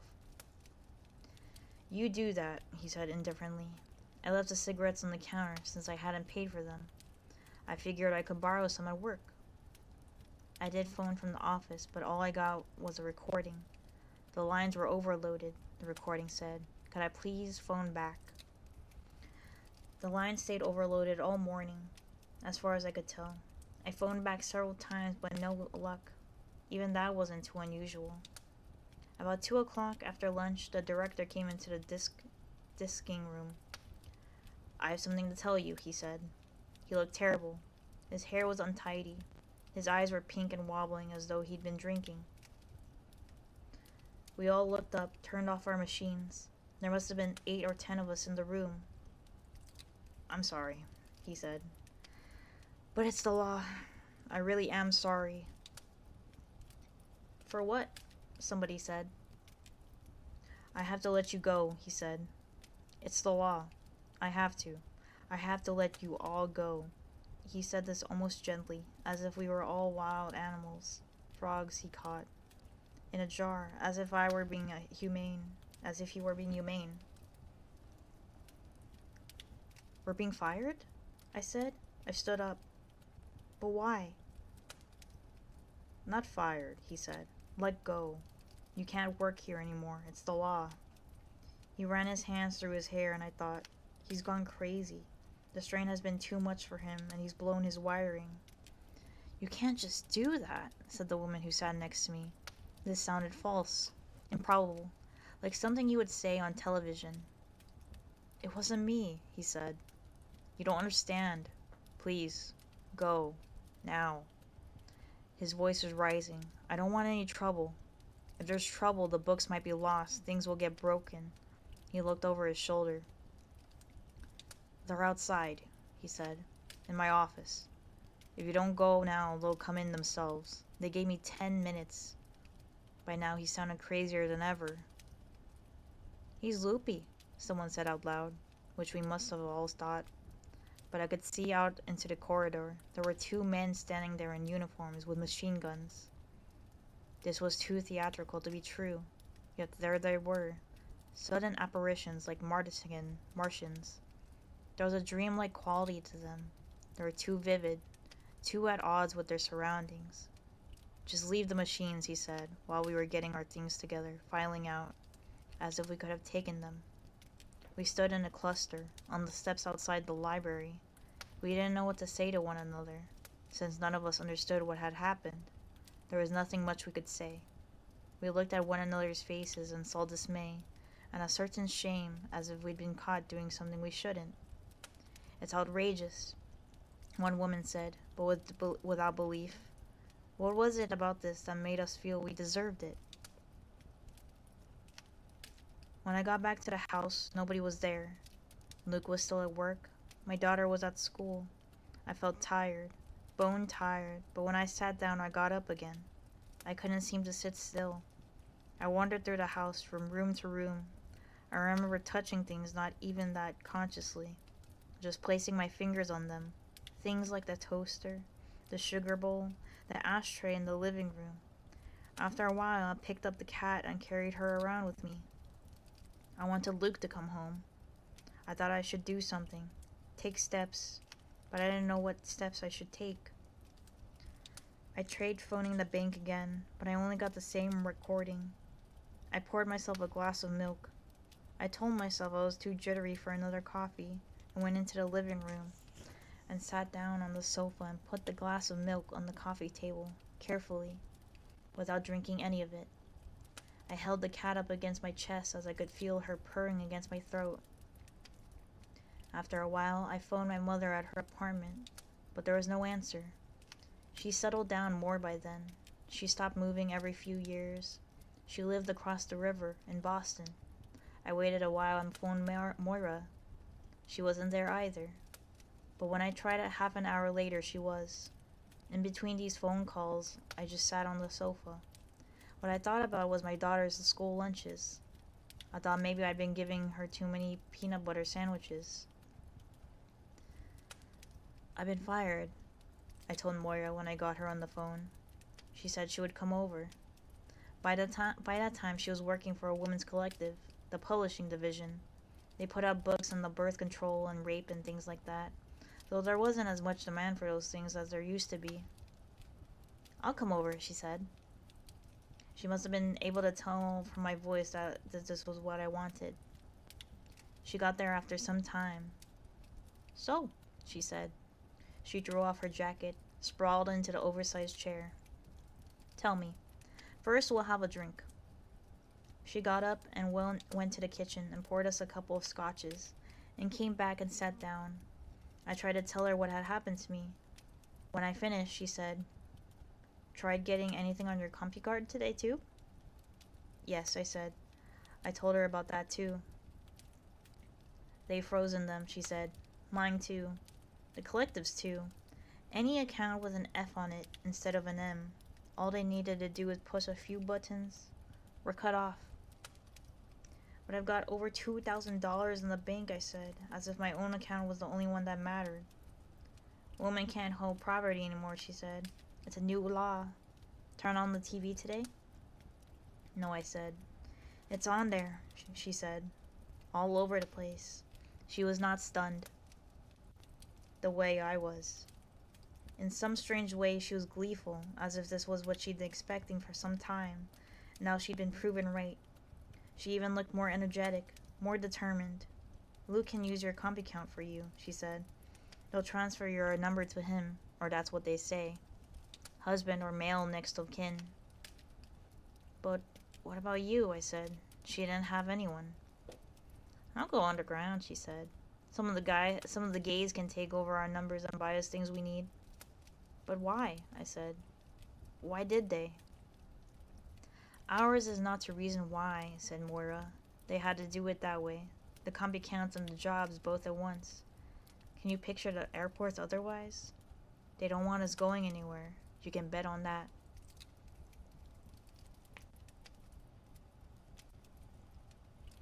I went to pick up my daughter from school. I drove with exaggerated care. By the time Luke got home, I was sitting at the kitchen table. She was drawing with felt pens at her own little table in the corner, where her paintings were taped up next to the fridge. Luke knelt beside me and put his arms around me. "I heard," he said, on the car radio, driving home. "Don't worry, I'm sure it's temporary." "Did they say why?" I said. He didn't answer that. "We'll get through it," he said, hugging me. "You don't know what it's like," I said. "I feel as if somebody cut off my feet." I wasn't crying. Also, I couldn't put my arms around him. "It's only a job," he said, trying to soothe me. "I guess you get all the money," I said. "And I'm not even dead." I was trying for a joke, but it came out sounding macabre. "Hush," he said. He was still kneeling on the floor. "You know I'll always take care of you." I thought, already he's trying to patronize me. Then I thought, already you're starting to get paranoid. "I know," I said. "I love you." Later, after she was in bed and we were having supper, and I wasn't feeling so shaky, I told him about the afternoon. I described the director coming in, blurting out his announcement. It would have been funny if it wasn't so awful, I said. I thought he was drunk. Maybe he was. The army was there and everything. Then I remembered something I'd seen and hadn't noticed at the time. It wasn't the army. It was some other army. There were marches, of course. A lot of women and some men, but they were smaller than you might have thought. I guess people were scared. And when it was known that the police, or the army, or whoever they were, would open fire almost as soon as any of the marches even started, the marches stopped. A few things were blown up, post offices, subway stations, but you couldn't even be sure who was doing it. It could have been the army, to justify the computer searches and the other ones, the door-to-doors. I didn't go on any of the marches. Luke said it would be futile, and I had to think about them, my family, him and her. I did think about my family. I started doing more housework, more baking. I tried not to cry at meal times. By this time, I started to cry, without warning, and to sit beside the bedroom window staring out. I didn't know many of the neighbors, and when we met outside on the street, we were careful to exchange nothing more than the ordinary greetings. Nobody wanted to be reported for disloyalty. Remembering this, I remember also my mother, years before. I must have been 14, 15, that age when daughters are most embarrassed by their mothers. I remember her coming back to one of our many apartments with a group of other women, part of her ever-exchanging circle of friends. They'd been in a march that day. It was during the time of the porn riots, or was it the abortion riots? They were close together. There were a lot of bombings then, clinics, video stores. It was hard to keep track. My mother had a bruise on her face and a little blood. You can't stick your hand through a glass window without getting cut, is what she said about it. Fucking pigs. Fucking bleeders, one of her friends said. They called the other side bleeders, after the signs they carried. Let them bleed, so it must have been the abortion riots. I went into my bedroom to be out of their way. They were talking too much, and too loudly. They ignored me, and I resented them. My mother and her rowdy friends. I didn't see why she had to dress that way, in overalls, as if she were young, or to swear so much. You're such a prude, she would say to me, in a tone of voice that was on the whole pleased. She liked being more outrageous than I was, more rebellious. Adolescents are always such prudes. Part of my disapproval was that, I'm sure, perfunctory, routine. But also I wanted from her a life more ceremonious, less subject to makeshift and decampment. You were a wanted child, God knows, she would say at other moments, lingering over the photo albums in which she had me framed. These albums were thick with babies, but my replicas thinned out as I grew older, as if the population of my duplicates had been hit by some plague. She would say this a little regretfully, as though I hadn't turned out completely as she expected. No mother is ever, completely, a child's idea of what a mother should be, and I suppose it works the other way around as well. But despite everything, we didn't do badly by one another. We did as well as most. I wish she were here, so I could tell her I finally know this. Someone has come out of the house. I hear the distant closing of a door. Around at the side, footsteps on the walk. It's Nick. I can see him now. He stepped off the path, onto the lawn, to breathe in the humid air, which stinks of flowers, of pulpy growth, of pollen thrown into wind in handfuls, like oysters spawn into the sea. All this prodigal breeding. He stretches in the sun. I feel the ripple of muscles go along him, like a cat's back arching. He's in his shirt sleeves, bare arms sticking shamelessly out from the rolled cloth. Where does the tan end? I haven't spoken to him since that one night. Dreamscape in the moon-filled sitting room. There's only my flag, my semaphore, body language. Right now, his cap's on sideways. Therefore, I am sent for. What does he get for it? His role as page boy. How does he feel pimping in this ambiguous way for the commander? Does it fill him with disgust? Or make him want more of me? Want me more? Because he has no idea what really goes on in there, among the books. Acts of perversion for all he knows. The commander and me, covering each other with ink, licking it off, or making love on stacks of forbidden newsprint. Well, he wouldn't be far off at that.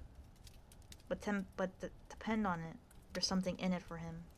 Everyone's on the take, one way or another. Extra cigarettes? Extra freedoms not allowed to the general run? Anyway, what can he prove? It's his word against the commander's. Unless he wants to head a posse. Kick in the door, and what did I tell you? Caught in the act, sinfully scrabbling. Quick, eat those words. Maybe he just likes the satisfaction of knowing something secret, of having something on me, as they used to say. It's the kind of power you can only use once. I would like to think better of him. That night, after I lost my job, Luke wanted me to make love. Why didn't I want to? Desperation alone should have driven me, but I still felt numbed. I could hardly even feel his hands on me.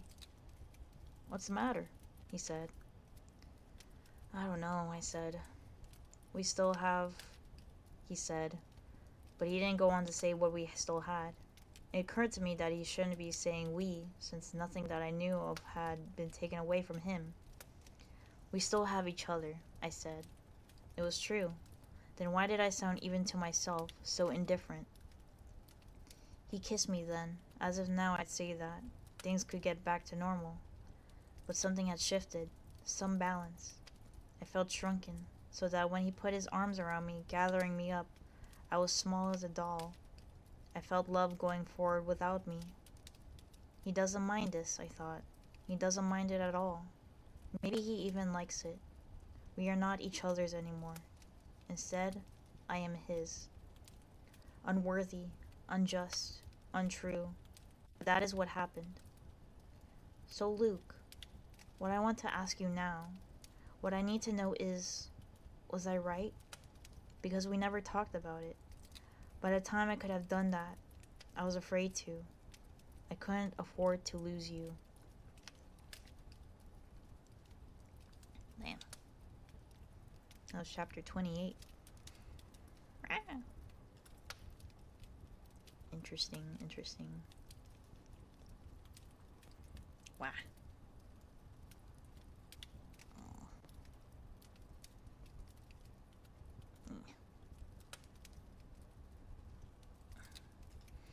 I'm stretching, sorry. I mean, I'm like shrimping over my chair. Shrimping over my desk.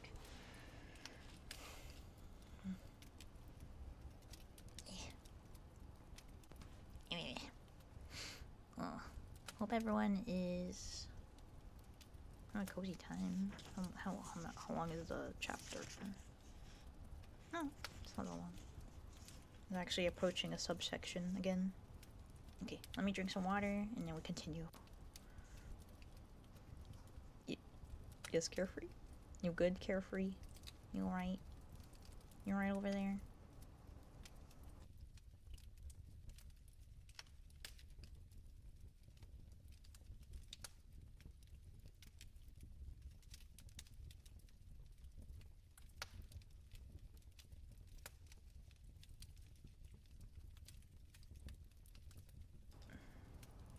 Yes, I'm good. Yay! Oh, Sharkomancer 706. Thank you for the follow. Thank you. Mwah. Thank you. Okay. Continuing on. Chapter 29. Yeah, it's not that long compared to what we just read. Okay. I'm sitting in the commander's office, across from him at his desk in the client position, as if I'm a bank customer negotiating a hefty loan. But apart from my placement in the room, little of that formality remains between us. I no longer sit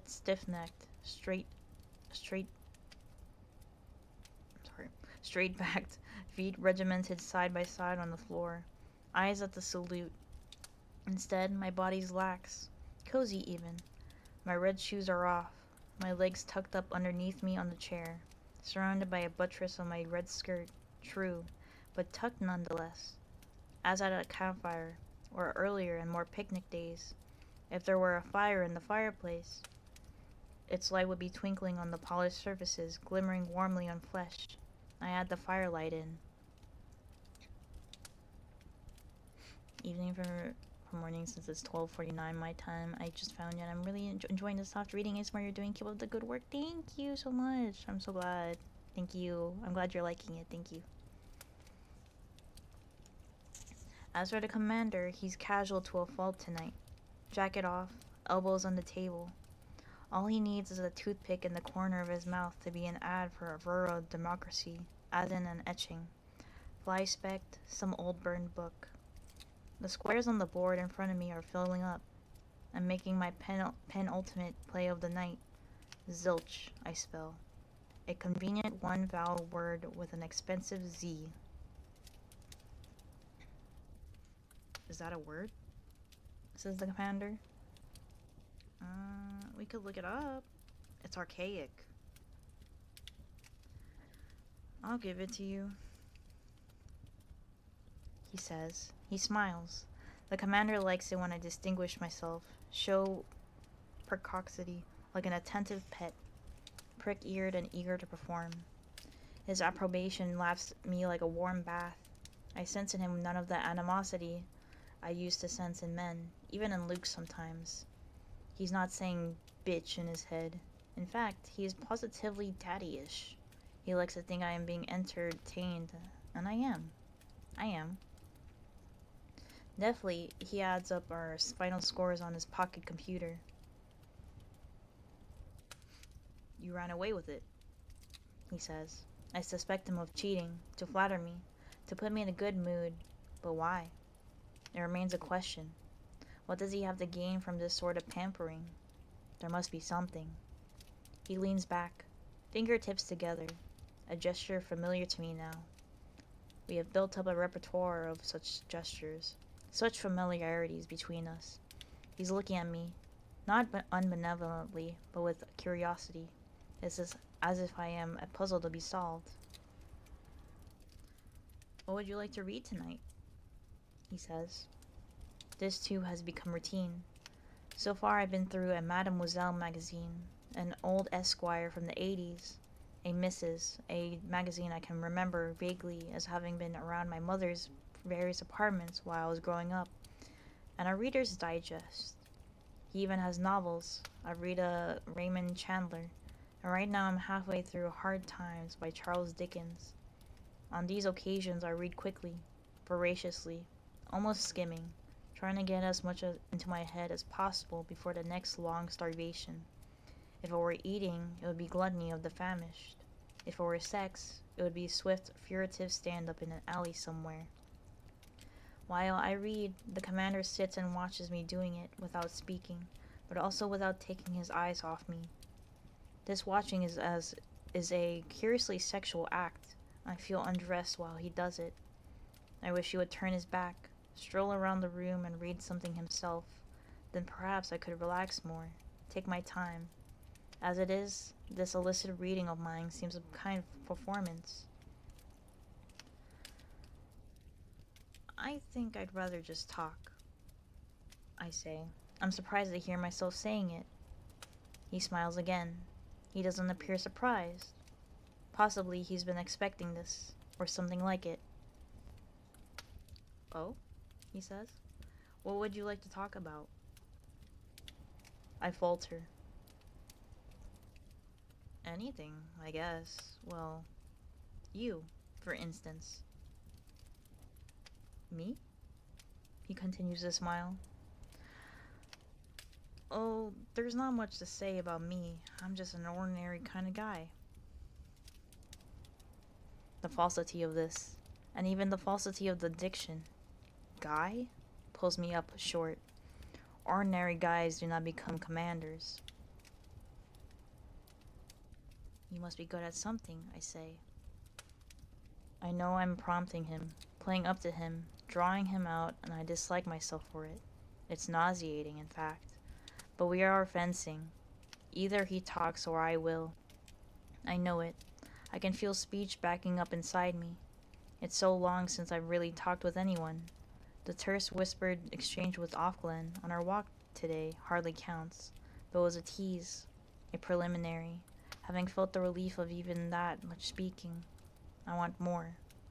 And if I talk to him, I'll say something wrong, give something away. I can feel it coming, a betrayal of myself. I don't want him to know too much. Oh, I was in market research to begin with, he says diffidently. After that, I sort of branched out. It strikes me that, although I know he's a commander, I don't know what he's a commander of. What does he control?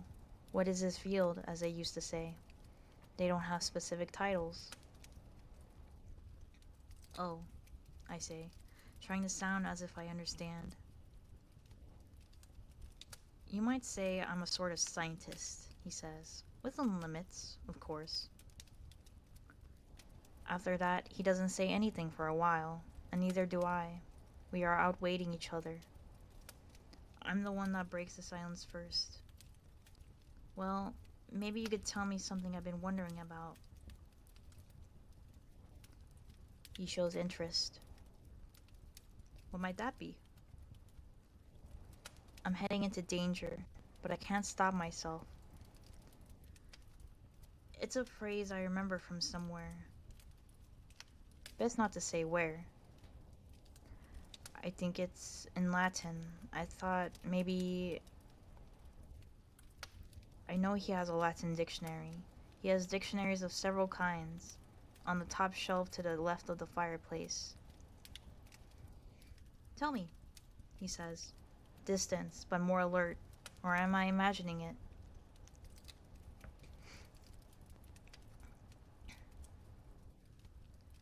Nolite te bastardes carborundorum, I say. What? He says. I haven't pronounced it properly. I don't know how. I could spell it, I say. Write it down. He hesitates at this novel idea. Possibly he doesn't remember I can. I never held a pen or a pencil in this room, not even to add up the scores. Women can't add, he said once, jokingly. When I asked him what he meant, he said, for them, 1 and 1 and 1 and 1 don't make 4. What do they make, I say, expecting 5 or 3. Just 1 and 1 and 1 and 1, he said. But now he says, all right, and thrusts his roller-tip pen across the desk at me almost defiantly, as if taking a dare. I look around for something to write on, and he hands me the score pad, a desktop notepad with a little smile button face printed at the top of the page. They still make those things. I print the phrase carefully, copying it down from inside my head, from inside my closet. Nolite de bastardes carborundorum.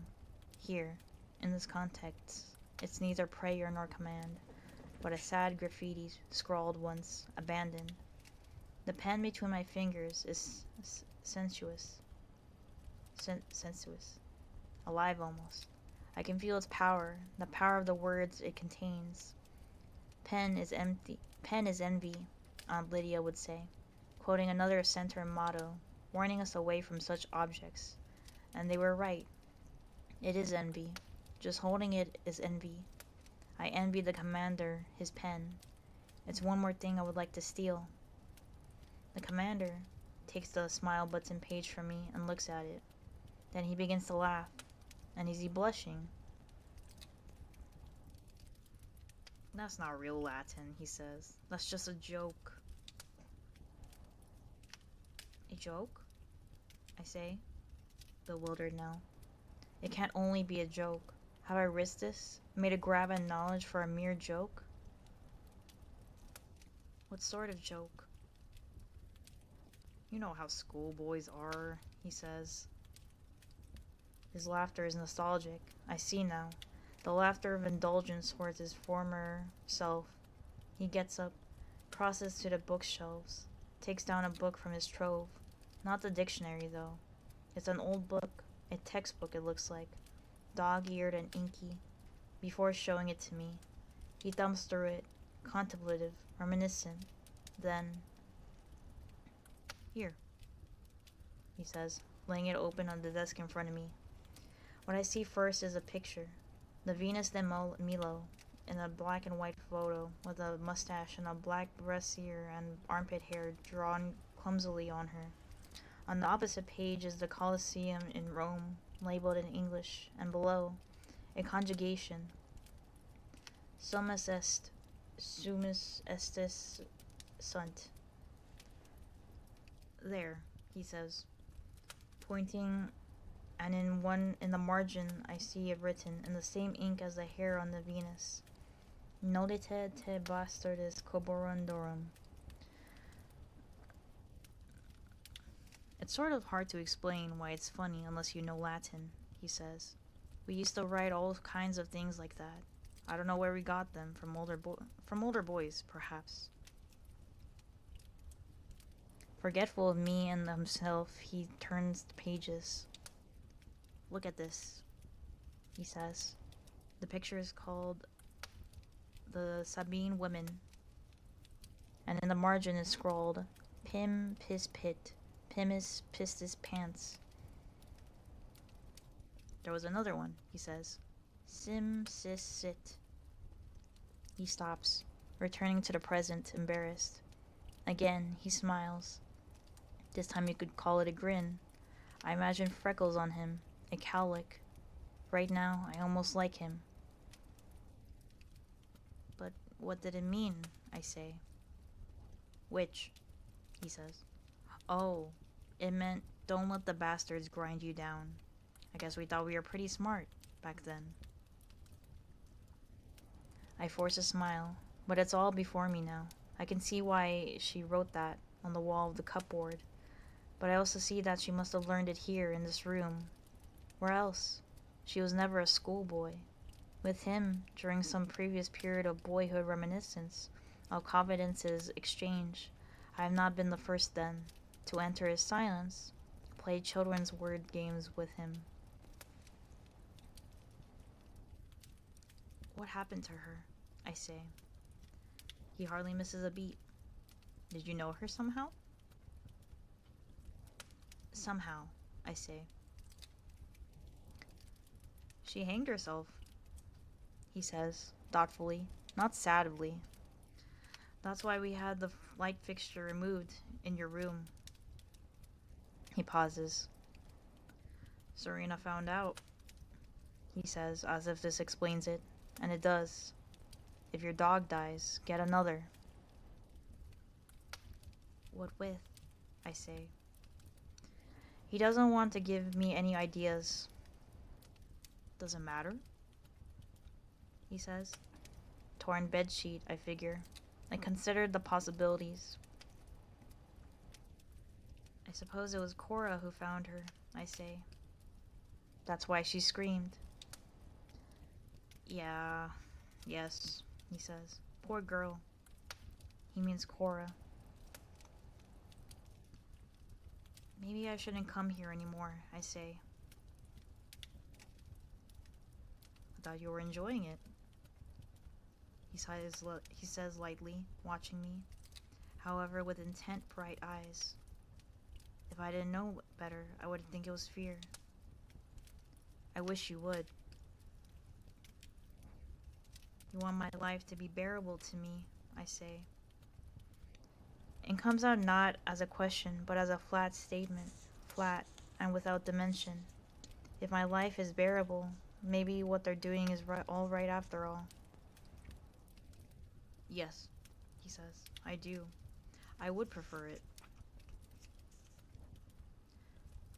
Well then, I say. Things have changed. I have something on him now. What I have on him is the possibility of my own death. What I have on him is his guilt, at last. What would you like? He says, still with that lightness. As if it's a money transaction merely. And a minor one at that. Candy, cigarettes. Besides hand lotion, you mean? I say. Besides hand lotion, he agrees. I would like, I say. I would like to know. It sounds indecisive, stupid even. I say it without thinking. Know what?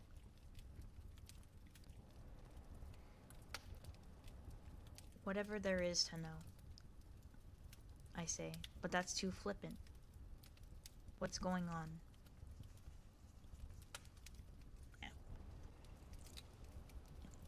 That's chapter 29. We reached subsection 11. Hi Cade, thank you for the follow as well. Hello. And hi Chopskin, welcome in. Sorry I didn't say hi earlier. I was in the middle of reading. I'm trying not to make it a habit of reading, or like reading messages while I'm reading the book. So sorry I only said hi now. Also sorry if you just heard that. That was kind of gross. For some reason I felt like something scratching my throat at the very end of that page. And so, I don't know. You might have heard my voice like elevate for some reason, for some odd reason. Also, I'm trying to figure out a good way to like read this dialogue because I want to involve the binaural aspect in some capacity. So I'm trying to do it like with dialogue, but then you like hear me pausing because I'm trying to move the dialogue with the microphone and stuff like that. But then sometimes they only like say like one or two words and I'm like, okay, that's okay. I guess. It's June. Hi Neku. Welcome in. Hello, hello. It's me. Yeah. Okay. Yeah, I'll probably end at like 200. Oh.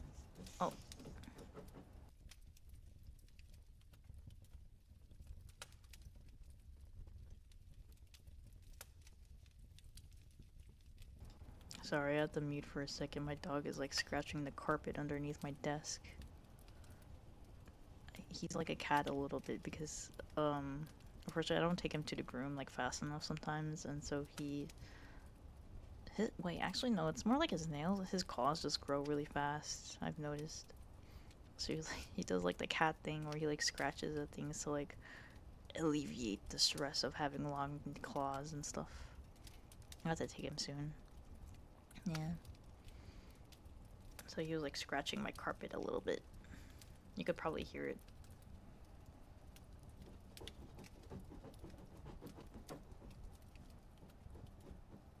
Yeah, if you're listening right now, that's what that sound is.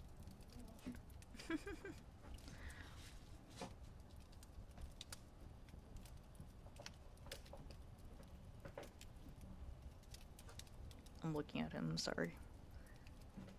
It usually doesn't go for that long, so I'm waiting until he finishes.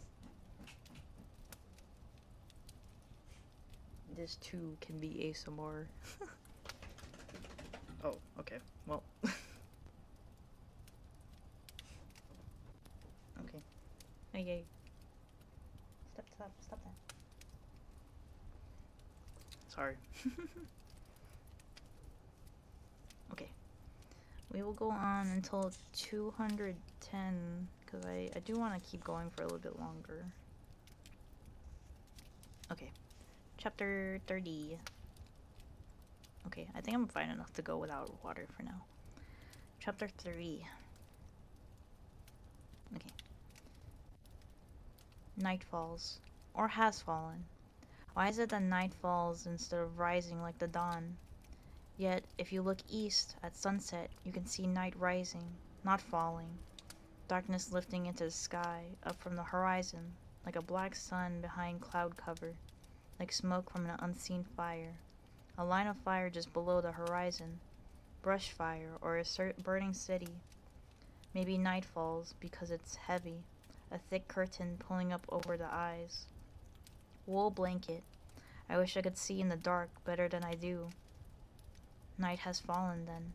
I feel it pressing down on me like a stone. No breeze. I sit by the partly open window.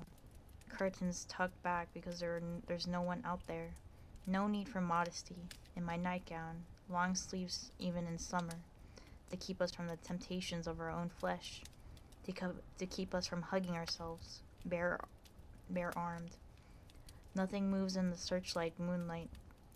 The scent from the garden rises like heat from a body. There must be a night blooming flowers. It's so strong I can almost see it. Red radiation, wavering upwards like the shimmer above highway tarmac at noon. Down there on the lawn, someone emerges from the spill of darkness under the willow. Steps across the light, his long shadow attached sharply to his heels. Is it Nick? Or is it someone else? Someone of no importance? He stops, looks up at his window, and I can see the white oblong of his face. Nick. We look at each other. I have no rose to toss. He has no loot. But it's the same kind of hunger, which I can't indulge. I pull the left-hand curtain so that it falls between us, across my face, and after a moment he walks on, into the invisibility around the corner. What the commander said is true. 1 and 1 and 1 and 1 doesn't equal 4. Each one remains unique. There is no way of joining them together. They cannot be exchanged, one for the other. They cannot replace each other. Nick for Luke, or Luke for Nick. Should does not apply. You can't help what you feel, Moira said once. But you can help how you behave. Which is all very well. Context is all. Or is it ripeness?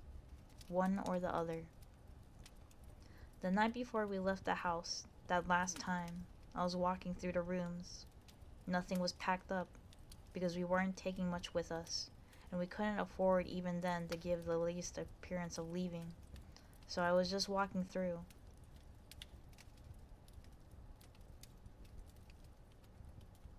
Sorry, give me a second. So this is the Yaoi June Taco. What are you talking about? What are you talking about?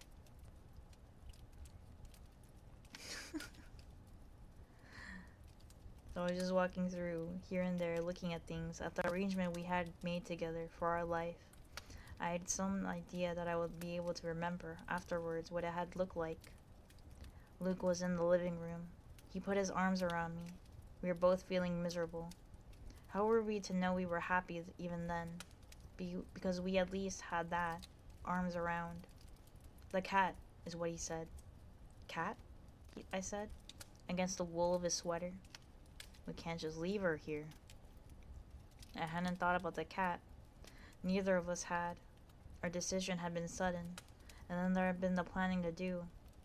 I must have thought she was coming with us. But she couldn't. You don't take a cat on a day trip across the border. Why not outside? I said. We could just leave her. She'd hang around and mew at the door. Someone would notice we were gone. We could give her away, I said. One of the neighbors.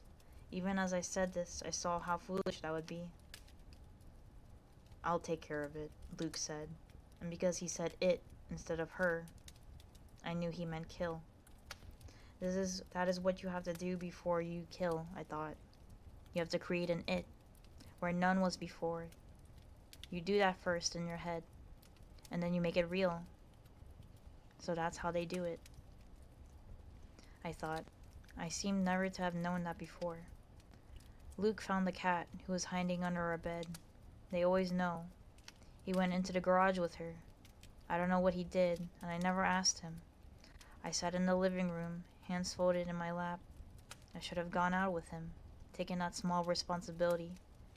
I should at least have asked him about it afterwards, so he didn't have to carry it alone. Because that little sacrifice, that snuffing out of love, was done for my sake as well, That's one of the things they do. They force you to kill within yourself. Useless, as it turned out. I wonder who told them. It could have been a neighbor, watching our car pull out from the driveway in the morning, acting on a hunch, tipping them off for a gold star on someone's list. It could have been the man who got us the passports. Why not get paid twice? Like them, even, to plant the passport forgers themselves, a net for the unwary. The eyes of God run over all the earth, because they were ready for us and waiting. The moment of betrayal is the worst. The moment when you know beyond any doubt that you've been betrayed, that some other human being has wished you that much evil. It was like being in an elevator cut loose at the top, falling, and not knowing when you hit. I'm gonna eat it, my Wawa. Enjoy your Wawa. I try to conjure, to raise my own spirits from whatever they are. I need to remember what they look like. I tried to hold them still behind my eyes, their faces, like pictures in an album. But they won't stay still for me. They move. There's a smile and it's gone. Their features curl and bend as if the paper's burning. Blackness eats them. A glimpse. A pale shimmer on the air. A glow. Aurora. Dance of electrons. Then a face again. Faces. But they fade, though. I stretch out my arms towards them. They slip away with me. Ghosts at daybreak. Back to wherever they are. Stay with me, I want to say. But they won't. It's my fault. I am forgetting too much.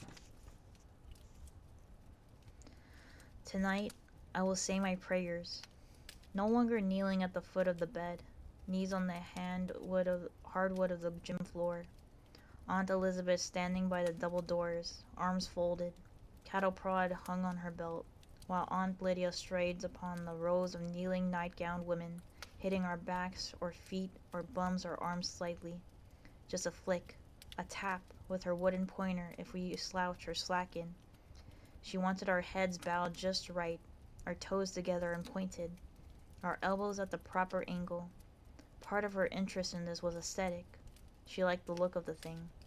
She wanted us to look like something Anglo-Saxon carved on the tomb, or our Christmas card angels regimented on our robes of purity. But she knew too the spiritual value of bodily rigidity or muscle strain. A little pain cleans out the mind, she'd say. What we prayed for was emptiness, so we would be worthy to be filled with grace, with love, with self-denial, semen and babies. Oh God, King of the universes, thank you for not creating me with a man. Oh God, obliterate me, make me fruitful, mortify my flesh, that I may be multiplied. Let me be fulfilled. Some of them would get carried away with this, the ecstasy of abasement. Some of them would moan and cry. There is no point in making a spectacle of yourself, Janine, said Aunt Lydia.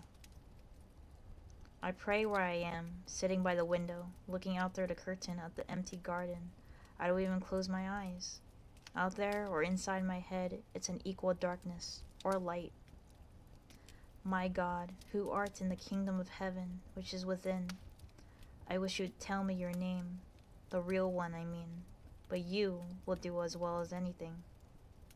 I wish I knew what you were up to, but whatever it is, help me to get through it, please. Though, maybe it's not your doing. I don't believe for an instant that what's going on out here is what you meant. I have enough daily bread, so I won't waste time on that. It isn't the main problem. The main problem is getting it down without choking on it. Now we come to forgiveness. Don't worry about forgiving me right now. There are more important things. For instance, keep the others safe, if they are safe. Don't let them suffer too much. If they have to die, let it be fast. You might even provide a heaven for them. We need you for that. Hell, we can make for ourselves. I suppose I should say I forgive whoever did this, and whatever they're doing now. I'll try, but it isn't easy. Temptation comes next. At the center, temptation was anything much more than eating and sleeping. Knowing was a temptation. What you don't know won't tempt you, Aunt Lydia used to say. Maybe I don't really want to know what's going on. Maybe I'd rather not know. Maybe I couldn't bear to know. The fall was a fall from innocence to knowledge. I think about the chandelier too much, though it's gone now. But you could use a hook in the closet. I've considered the possibilities. All you'd have to do after attaching yourself would be to lean your weight forward and not fight. Deliver us from evil. Then there's kingdom, power, and glory. It takes a lot to believe in those things right now, but I'll try it anyway. In hope, as they say on the gravestones. You must feel pretty ripped off. I guess it's not the first time. If I were you, I'd be fed up. I'd really be sick of it.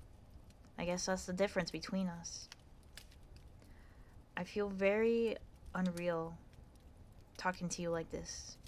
I feel as if I'm talking to a wall. I wish you'd answer. I feel so alone.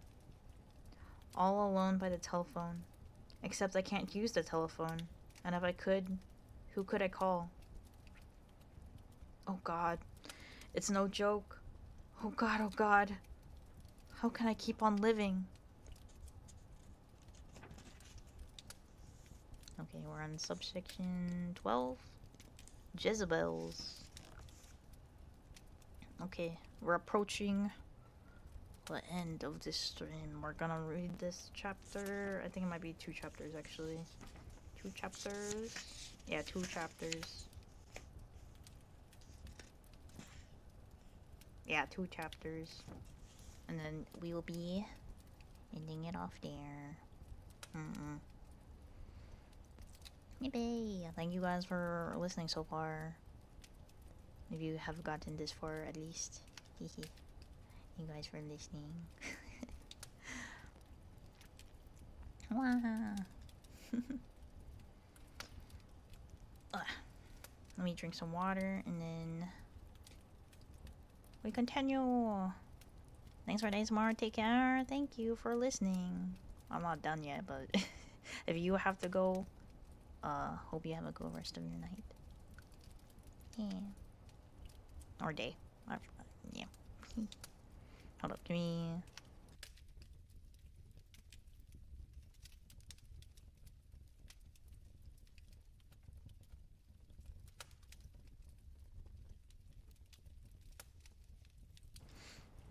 Oh my god. I keep almost like I keep whenever I think about like unmuting the microphone for this thing, I see like the blue of the stop streaming button and I'm like, oh, shiny button. So I'm like, oh, shiny button. And I have to like consciously drag my mouse over it so I can unmute the audio for my mic instead of like, you know, clicking stop streaming. I gotta take myself off of autopilot, guys. Okay. Chapter 31. Chapter 31. Yippee. Yippee. Every night when I go to bed, I think, in the morning, I will wake up in my own house and things will be back the way they were. It hasn't happened this morning either. I put on my clothes. Summer clothes. It's still summer. It seems to stop that summer. July, it's breathless days and sauna nights, hard to sleep. I make a point of keeping track. I should scratch marks on the wall, one for each day of the week, and run a line through them when I have 7. But that would be the issue. But what would be the use? This isn't a jail sentence. There's no time here that can be done and finished. Anyway, all I have to do is ask, to find out what day it is. Yesterday was July the 4th, which used to be Independence Day before they abolished it. September 1st will be Labor Day. They still have that, though it didn't used to have anything to do with mothers. But I tell them by the moon. Lunar, not solar. I bend over to do my red shoes, lighter weight these days, with discreet slits cut in them, though nothing so daring as sandals. It's an effort to stoop. despite the exercises. I can feel my body gradually seizing up, refusing. Being a woman this way is how I used to imagine it would be to be very old. I feel I even walk like that, crouched over, my spine constricting to a question mark, my bones leached of calcium and porous as limestone. When I was younger, imagining age, I would think maybe you appreciate things more when you don't have much time left. I forgot to include the loss of energy. Some days I do appreciate things more. Eggs, flowers, but then I decide I'm only having an attack of sentimentality, my brain going pastel technicolor, like the beautiful sunset greeting cards they used to make so many of in California. High gloss hearts. The danger is gray out. I like to have Luke here, in this bedroom, while I'm getting dressed, so I could have a fight with him. Absurd, but that's what I want. An argument about who should put the dishes in the dishwasher, whose turn it is to sort the laundry, clean the toilet, something daily and unimportant in the big scheme of things. We could even have a fight about it, about unimportant important. What a luxury it would be. Not that we did it much. These days I script whole fights in my head, and the reconciliations afterwards too. I sit in my chair, the wreath on the ceiling floating above my head, like a frozen halo, a zero, a hole in space where the star exploded, a ring on water, where a stone's been thrown, all things white and circular. I wait for the day to unroll, for the earth to turn, according to the round face of the implacable clock, the geometrical dailies, which go round and round, smoothly and oiled, sweat already on my upper lip. I wait for the arrival of the inevitable egg, which will be lukewarm like the room, and will have green film on the yolk, and will taste faintly of sulfur. Today, later, with Ofglin on our usual walk, we go the church as usual, and look at the graves, 10 to the wall. Only 2 hanging on it today. One Catholic, not a priest though, placarded with an upside-down cross, and some other sect I don't recognize. The body is marked with a J in red. It doesn't mean Jewish. Those would be yellow stars. Anyway, there haven't been many of them, because they were declared sons of Jacob, and therefore special. They were given a choice. They could convert or emigrate to Israel. A lot of them emigrated, if you can believe the news. I saw a boatload of them on the TV, leaning over the railings in their black coats and hats and their long beards, trying to look as Jewish as possible.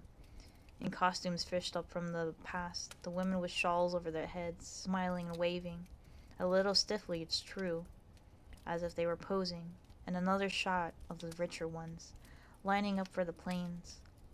Auckland says some other people got out that way by pretending to be Jewish, but it wasn't easy because of the test they gave you, and they tighten up on that now. You don't get hanged only for being a Jew, though. You get hanged for being a noisy Jew who won't make the choice, or for pretending to convert. That's been on the TV too. Raids at night, secret hordes of Jewish things dragged out from the underbeds, Torahs, Talits, Magen Davids, and the owners of them, sullen-faced, unrepentant, pushed by the eyes against the walls of their bedrooms, while the sorrowful voice of the announcer tells us voiceover about their perfidy and ungratefulness. So the J isn't for Jew. What could it be? Jehovah's Witness? Jesuit? Whatever it meant, he's just as dead.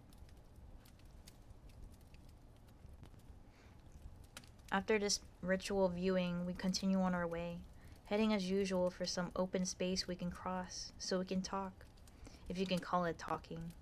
These clipped whispers, projected through the funnels of our white wings. It's more like a telegram, a verbal semaphore, amputated speech. We can never stand long in any one place. We don't want to be picked up for loitering. Today we turn in the opposite direction from Soul Scrolls to where there's an open park of sorts, with a large old building on it, ornate late Victorian, with stained glass. It used to be called Memorial Hall, though I never knew what it was memorial for. Dead people of some kind. Mora told me once that it used to be where the undergraduates ate in the earlier days of the university. If a woman went in there, they'd throw buns at her, she said. Why? I said. Moira became, over the years, increasingly versed in such anecdotes. I didn't much like it, this grudge holding against the past. To make her go out, said Moira. Because more like throwing peanuts at elephants, I said. Moira laughed. She could always do that. Exotic monsters, she said. We stand looking at this building, which is in shape more or less like a church, a cathedral. Auckland says, I hear that's where the eyes hold their banquets. Who told you? I say. There's no one near. We can speak more freely. But out of habit, we keep our voices low. The grapevine, she says. She pauses, looks sideways at me. I can sense the blur of white as her wings move. There's a password. A password? I ask. What for?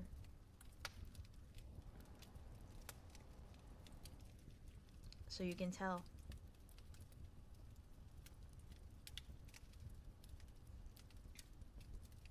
Who is and who isn't. Although I can't see what use it is for me to know, I ask. What is it then? Mayday, she says. I tried it on you once. Mayday, I repeat. I remember that day. Maydays. Don't use it unless you have to, says Offglen.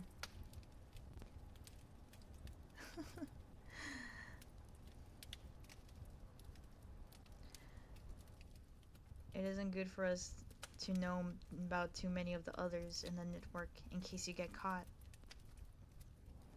I find it hard to believe in these whisperings, these revelations, though I always do it at the same time. Afterwards, though, they seem improbable. Childish even, like something you do for fun, like a girls' club, like secrets at school, or like the spy novels I used to read on weekends when I should have been finishing my homework, or like late-night television. Passwords, things that cannot be told, people with secret identities, dark linkages. This does not seem as if it ought to be the true shape of the world, but that is my own illusion, a hangover from a version of reality I learned in the former time. And networking, from one of my mother's old phrases, musty late slang of yesteryear.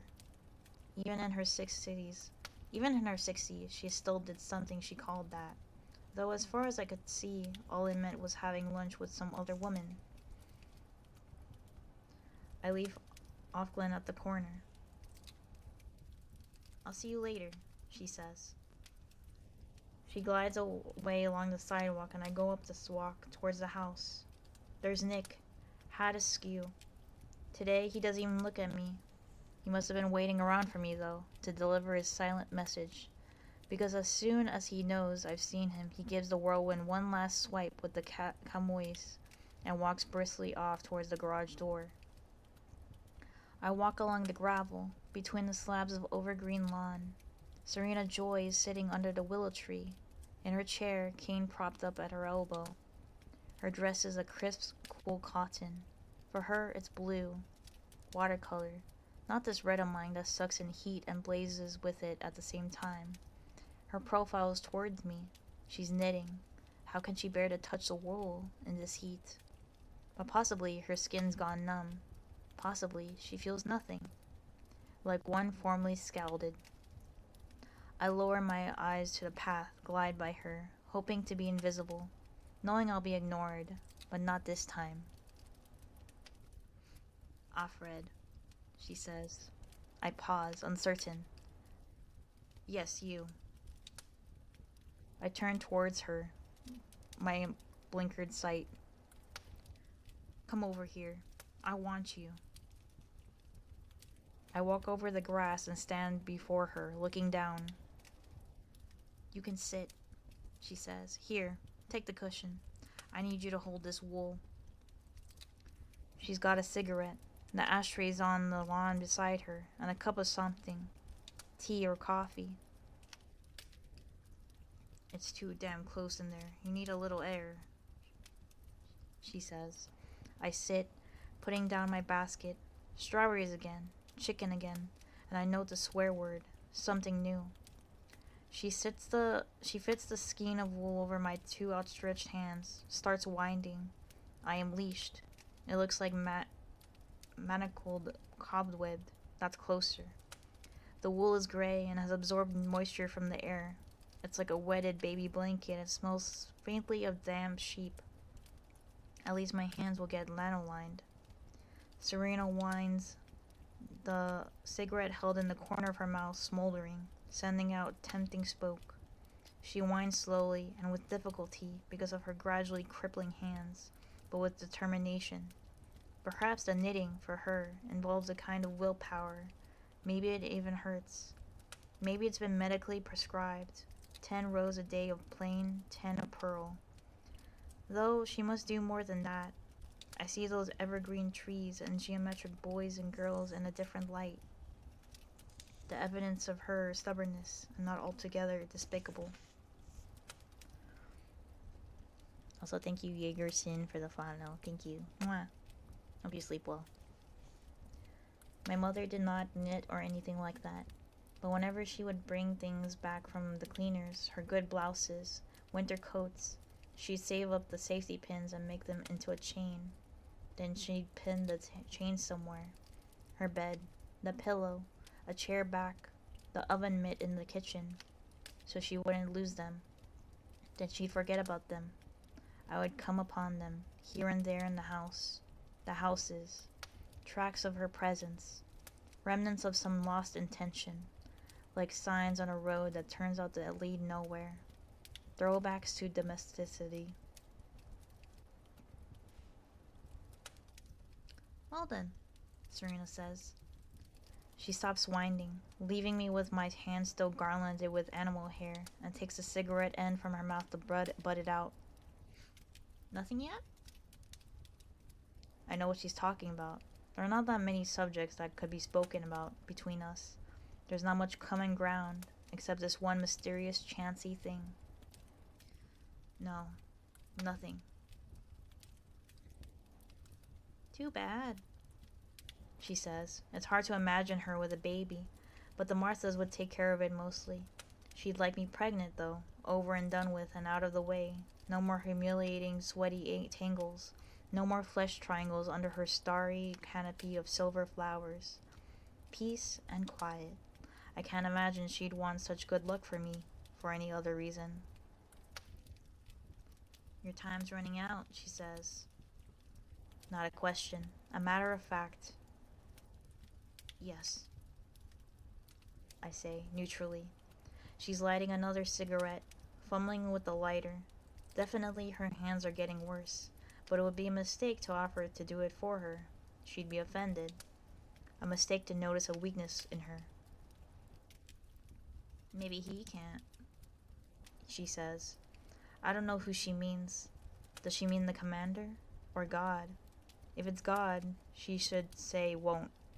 Either way, it's heresy. It's only women who can't, who remain stubbornly closed, damaged, defective. No. Maybe he can't. I look up at her. She looks down. It's the first time we've looked into each other's eyes in a long time, since we met. The moment stretches out between us, bleak and level. She's trying to see whether or not I'm up to reality. Maybe. Oh. Maybe, she says, holding the cigarette, but she has failed to light. Maybe you should try it another way. Does she mean on all fours? What other way? I say. I must keep serious. Another man, she says. You know I can't. I say carefully, not to let my irritation show. It's against the law. You know the penalty. Yes, she says. She's ready for this. She's thought it through. I know you can't officially, but it's done. Women do it frequently, all the time. With the doctors, you mean? I say, remembering the sympathetic brown eyes, the gloveless hand. The last time I went, it was a different doctor. Maybe someone caught him out, or a woman reported him. Not that they'd take her word, without evidence. Some do that, she says, her tone almost affable now. Though distance, it's as if we're considering the choice of nail polish. That's how Offwaren did it. The wife knew, of course. She pauses to let this sink in. I would help you. I would make sure nothing went wrong. I think about this. Not with the doctor, I say. No, she agrees. And for this moment, at least, we are cronies. This could be a kitchen table. It could be a date we're discussing. Some girlish stratagem of poise and flirtation. Sometimes they blackmail. But it doesn't have to be a doctor. It could be someone we trust. Who? I was thinking of Nick, she says. Her voice is almost soft.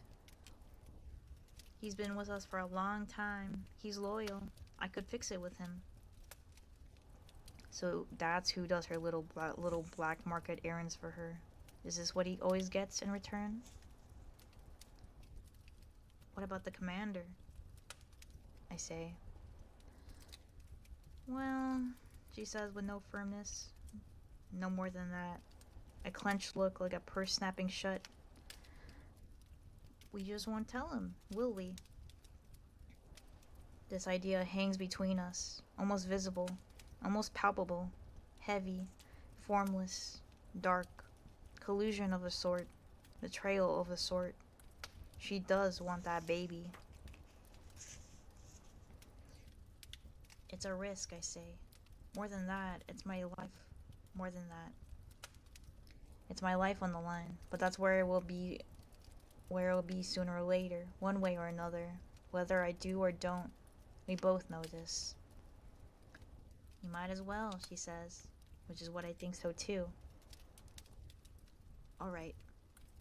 Yes. She leans forward. Maybe I could get something for you, she says, because I've been good. Something you want, she adds, wheedling almost. What's that? I say. I can't think of anything I truly want that she'd be likely or able to give me. A picture, she says, as if offering me some juvenile treat. An ice cream. A trip to the zoo. I look up at her again, puzzled. Of her. Your little girl. But only maybe. She knows where they put her then. Where they've been keeping her. She's known all along. Something chokes in my throat. The bitch. Not to tell me. Bring me news. Any news at all. Not even to let on. She's made of wood. Or iron. She can't imagine. But I can't say this. I can't lose sight, even of so small a thing. I can't let go of this hope. I can't speak. She's actually smiling. Coquettishly even. There's a hint of her former small screen mannequin's allure. Flickering over her face like momentary static. It's too damn hot for this, don't you think? She says. She lifts the wolf from my two hands where I've been holding it all this time.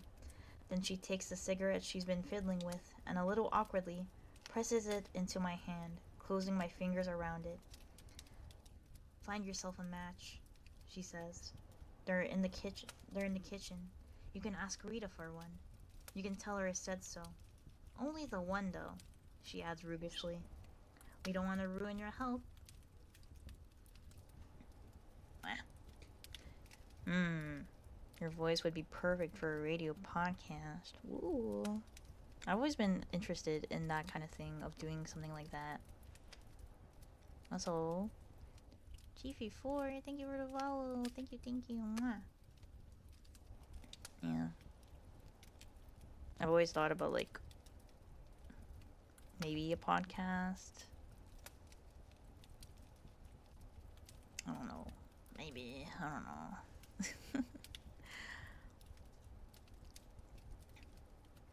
Isn't there a thing where you can pay someone to like read, like record for an audiobook or something? Maybe I could do something like that. That'd be cool. I don't know. I just remember that who's that guy that voices Kifrey from Witch Hat Atelier?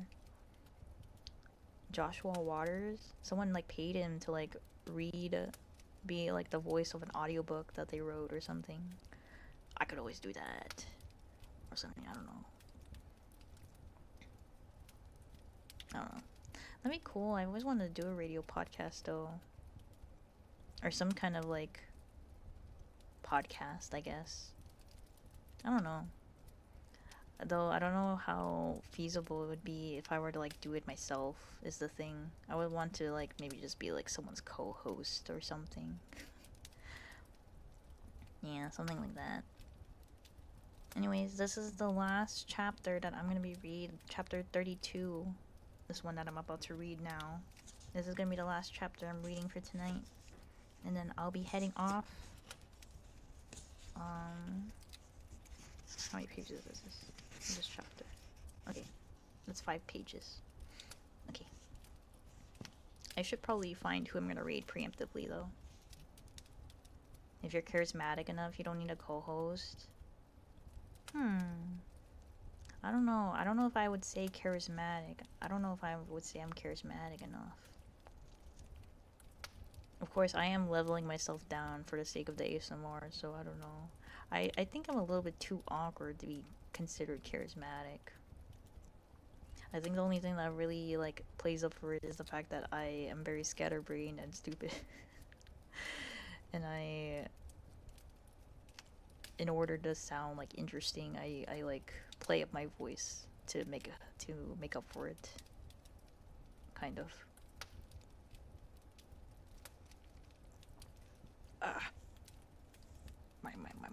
My transmitter is dying. My phone is dying. It's at 10%. So we have to, since I am leaving soon, it doesn't really make sense to just charge it before I head out. So we'll go fast. We'll go fast. We'll read fast. Or like, we'll just deal with my phone dying, if it does. Okay, chapter 32. Rita's sitting at the kitchen table. There's a glass bowl with ice cubes floating in it on the table in front of her. Radishes made into flowers, roses, or tulips bob in it. Yeah, it's one of those things you just have to fake it till you make it. Yeah.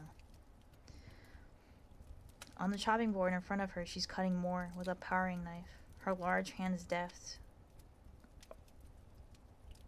indifferent. The rest of her body does not move, nor does her face.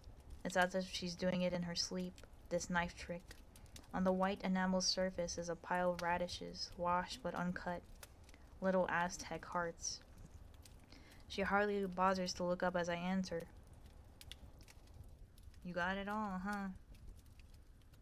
Is what she says as I take the parcels out for her inspection. Could I have a match? I ask her. Surprising how much like a small begging child she makes me feel, simply by her scowl, her stolidity, how importunate and whiny. Matches, she says. What do you want matches for? She said I could have one, I say, not wanting to admit to the cigarette. Who said? She continues with the radishes, her rhythm unbroken. No call for you to have matches. Burn the house down. You can go and ask her if you like. She's out on the lawn. Rita rolls her eyes to the ceiling as if consulting silently some deity there.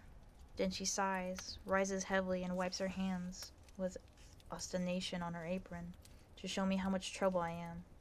She goes to the cupboard from the sink, taking her time, locates her key bunch in her pocket, unlocks the cupboard door. Keep him in here, Summer, she says as if to herself. No call for a fire in this weather. I remember when April that it's Cora who lights the fire in the sitting room and the dining room in cooler weather. The matches are wooden ones, in a cardboard sliding top box, the kind I used to covet in order to make dolls, drawers out of them. She opens the box, peers into it as if deciding which one she'll let me have. Her own business, she mutters. Nobody can tell her a thing. She plunges her big hand down, selects a match, hands it over to me. Now don't you go setting fire to nothing, she says. Not to them curtains in your room. Too hot the way it is. I won't, I say. That's not what it is for. She does not deign to ask what it is for. Don't care if you eat it or what. She said you could have one, so I give you one, is all. She turns away from me and sits again at the table. Then she picks an ice cube out of the bowl and pops it into her mouth. This is an unusual thing for her to do. I've never seen her nibble while working. You can have one of them too, she says. A shame making you wear all them pillowcases on your head in this weather. I'm surprised. She doesn't usually offer me anything. Maybe she feels that if I've arisen in status enough to be given a match, she can afford her own small gesture. Have I become suddenly one of those who must be appeased? Thank you, I say. I transfer the match carefully to my zippered sleeve where the cigarette is, so it won't get wet, and take an ice cube. Those radishes are pretty, I say, in return for the gift she's made for me of her own free will. I like to do things right is all, she says, grumpy again. No sense otherwise. I go along the passage, up the stairs, hurrying. In the curved hallway mirror I flit past, a red shape at the edge of my own field of vision, a wraith of red smoke. I have smoke in my mind all night. Already, I can feel it in my mouth, drawn down into the lungs, filling me in a long, rich, dirty cinnamon sigh, and then the rush as the nicotine hits the bloodstream. After all this time, it could make me sick. I wouldn't be surprised, but even that thought is welcome. Along the corridor I go. Where should I do it? In the bathroom? Running the water to clear the air? In the bedroom? Wheezy puffs out the open window? Who's to catch me at it? Who knows? Even as I luxuriate in the future this way, rolling anticipation around in my mouth, I think of something else. I don't need to smoke this cigarette. I could shred it up and flush it down the toilet, or I could eat it and get the high that way. That can work too. A little at a time, save up the rest. That way I could keep the match.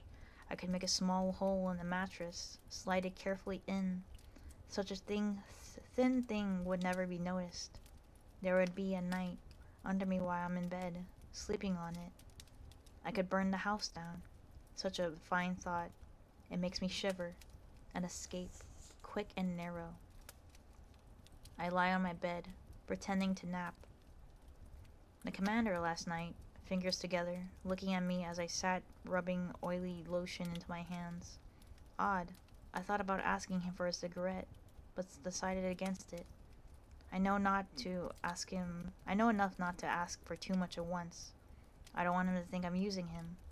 Also, I don't want to interrupt him. Last night he had a drink, scotch and water. He's taken to drinking in my presence, to unwind after the day, he says.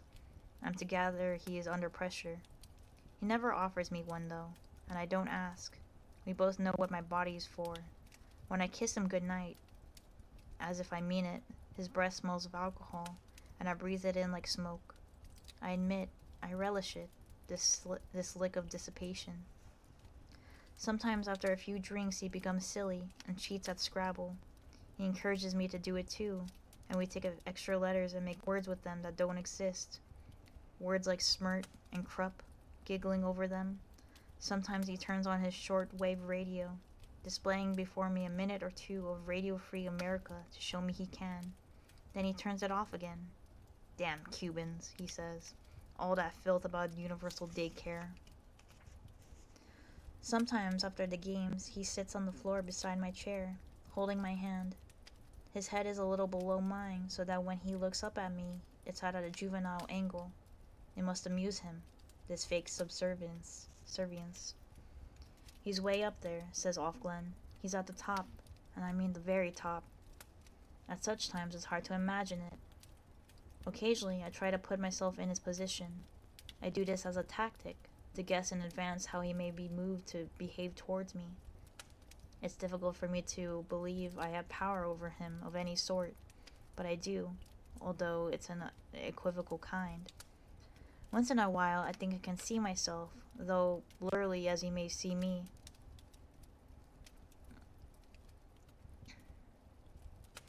There are things he wants to prove to me, gifts he wants to bestow, services he wants to render, tenderness he wants to inspire.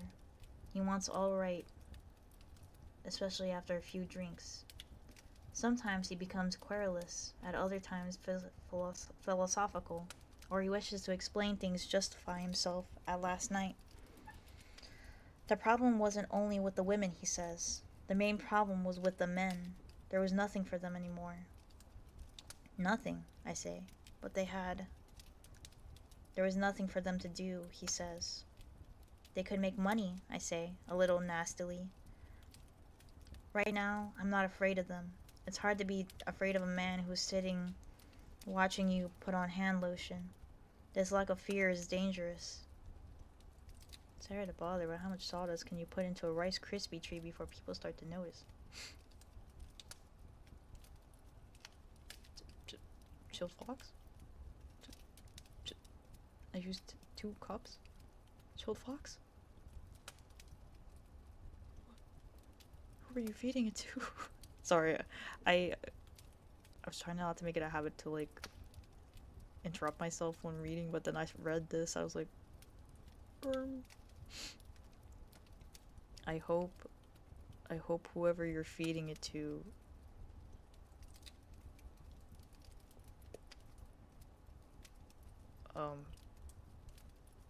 well, I hope they survive. Where did I leave off? It's not enough, he says. It's too abstract. I mean, there was nothing for them to do with women. What do you mean? I say. What about all the porny corners? It was all over the place. They even had it motorized. I'm not talking about sex, he says. That was part of it. The sex was too easy. Anyone could just buy it. There was nothing to work for. Nothing to fight for. We have the stats from that time. You know what they were complaining about the most? Inability to feel. Men were turning off on sex, even. They were turning off on marriage. Do they feel now? I say. Yes, he says, looking at me. They do. He stands up, comes around the desk to the chair where I'm sitting. He puts his hand on my shoulders from behind. I can't see him. I'd like to know what you think, his voice says from behind me. I don't think a lot, I say lately.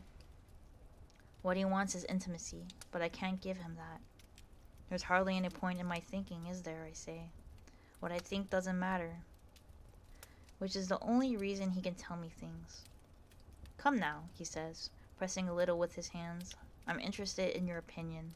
You're intelligent enough. You must have an opinion. About what? I say. What we've done, he says. How things have worked out. I hold myself very still. I try to empty my mind. I think about the sky at night, when there's no moon. I have no opinion, I say. He sighs, relaxes his hands, but leaves them on my shoulders. He knows what I think, all right. You can't make an omelet without breaking eggs, is what he says. We thought we could do better. Better, I say in a small voice. How can he think this is better? Better never means better for everyone, he says. It always means worse, for some. I lie flat, the damp air above me like a lid, like earth. I wish it would rain. Better still, a thunderstorm. Black clouds, lightning, ear-splitting sound. Electricity might go off. I could go down to the kitchen then, say I'm afraid. Sit with Rita and Cora around the kitchen table. They would permit my fear because it's one they share. They'd let me in. There would be candles burning. We would watch each other's faces come and go in the flickering, and the white flashes of jagged light from outside the windows. "Oh Lord," Cora would say. "Oh Lord, save us." The air would be clear after that, and lighter. I look up at the ceiling, the round circle of plaster flowers. Draw a circle. Step into it. It will protect you. From the center was the chandelier, and from the chandelier a twisted strip of sheet was hanging down. That's where she was swinging, just lightly, like a pendulum, the way you could swing as a child, hanging by your hands from a tree branch. She was safe then, protected altogether by the time Cora opened the door. Sometimes I think she's still in here, with me. I feel buried. And that's where we leave off. That's where we leave off. Sorry, I'm getting paranoid with the summer. So I feel like I see things out the corner of my eyes, in case you saw my head jerk a little bit. Hi, Bo. Welcome in. Thank you for stretch. Unfortunately, we are about to be ending out here. My phone is literally dying. And I have gone for 3 hours reading. Yeah. I hope you guys had a cozy time listening to me read. I assume I was a bit louder than before because I did mess around with the audio levels. So I hope that's okay. Yeah. Thank you guys for reading. Well, thank you guys for listening to me read. I will have to raid out really soon, like right now. Because my phone's dying and I'm like, you're gonna see me freeze up and be like, oh, they're not moving, they're telepathizing with me. But I also kind of just want to wind down on my own now. Thank you guys for listening. I will be streaming on Tuesday. I don't know what I'm gonna do on Tuesday though, because it's not ASMR. It's so easy for me to default to ASMR now, but I should really do something else. I was thinking of Power World because I heard that Power World is it's like a full game now, and I haven't played it since like when it was early access. But now it's a full game, and then I have the game, so like I could just play it. Because I heard that like I don't even need to buy like the full game. If I have the early access, I can already play it. So it might be Power World. We'll see. I want to see if I can get anyone else to play it with me though. I don't know, but I feel like it might be too last minute. Oh well. But yeah, we'll be reading out. Let me see what I can read you guys out to. Ow! Sorry, I punched my mic. It was going so well, but I punched my mic. I'm sorry. Oh, dang! There's not really anyone. I'm too shy to like read out to anyone who does ASMR as well. Ooh, I'm so shy. I'm shy of other people.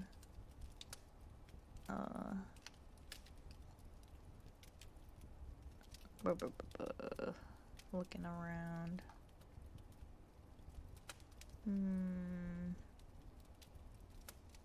I'm so shy of other people, guys.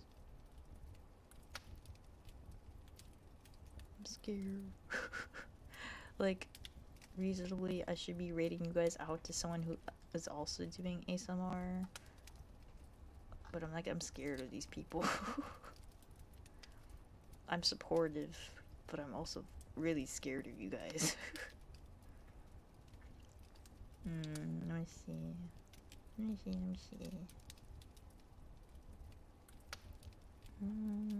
Maybe I'll just read you guys to someone who's doing art, but not like talking a lot, I guess.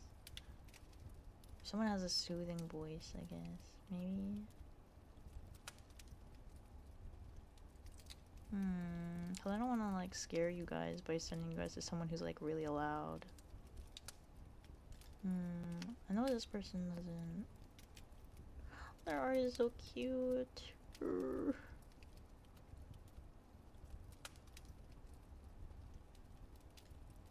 I'll read you guys out to this person. They're doing art right now. They're working on commissions. Very chill vibes. So I'll read you guys out to them. I followed them a while ago, and then they're very chill. My phone just died. My phone just died. Man. Oh well. We're gonna be reading Momochio. They're doing art right now. I look so dumb on the screen right now. I'm so sorry, guys. But they're doing art commissions. Very chill time. The art they have on the screen right now is very cute. Please be nice if you do say anything to them. Thank you guys for listening in. Thank you. Hope you guys have a good rest of your night. I'll see you guys on Tuesday. Or if I see you on Irium, feel free to watch me tomorrow. But yeah, good job today. Thank you, Kumutsuno. Kumutsune. I don't know how to say it. Though. Thank you. Bye bye. Good night. Good night, everyone. Or good day. Have a good rest of your day. If daytime. Bye bye.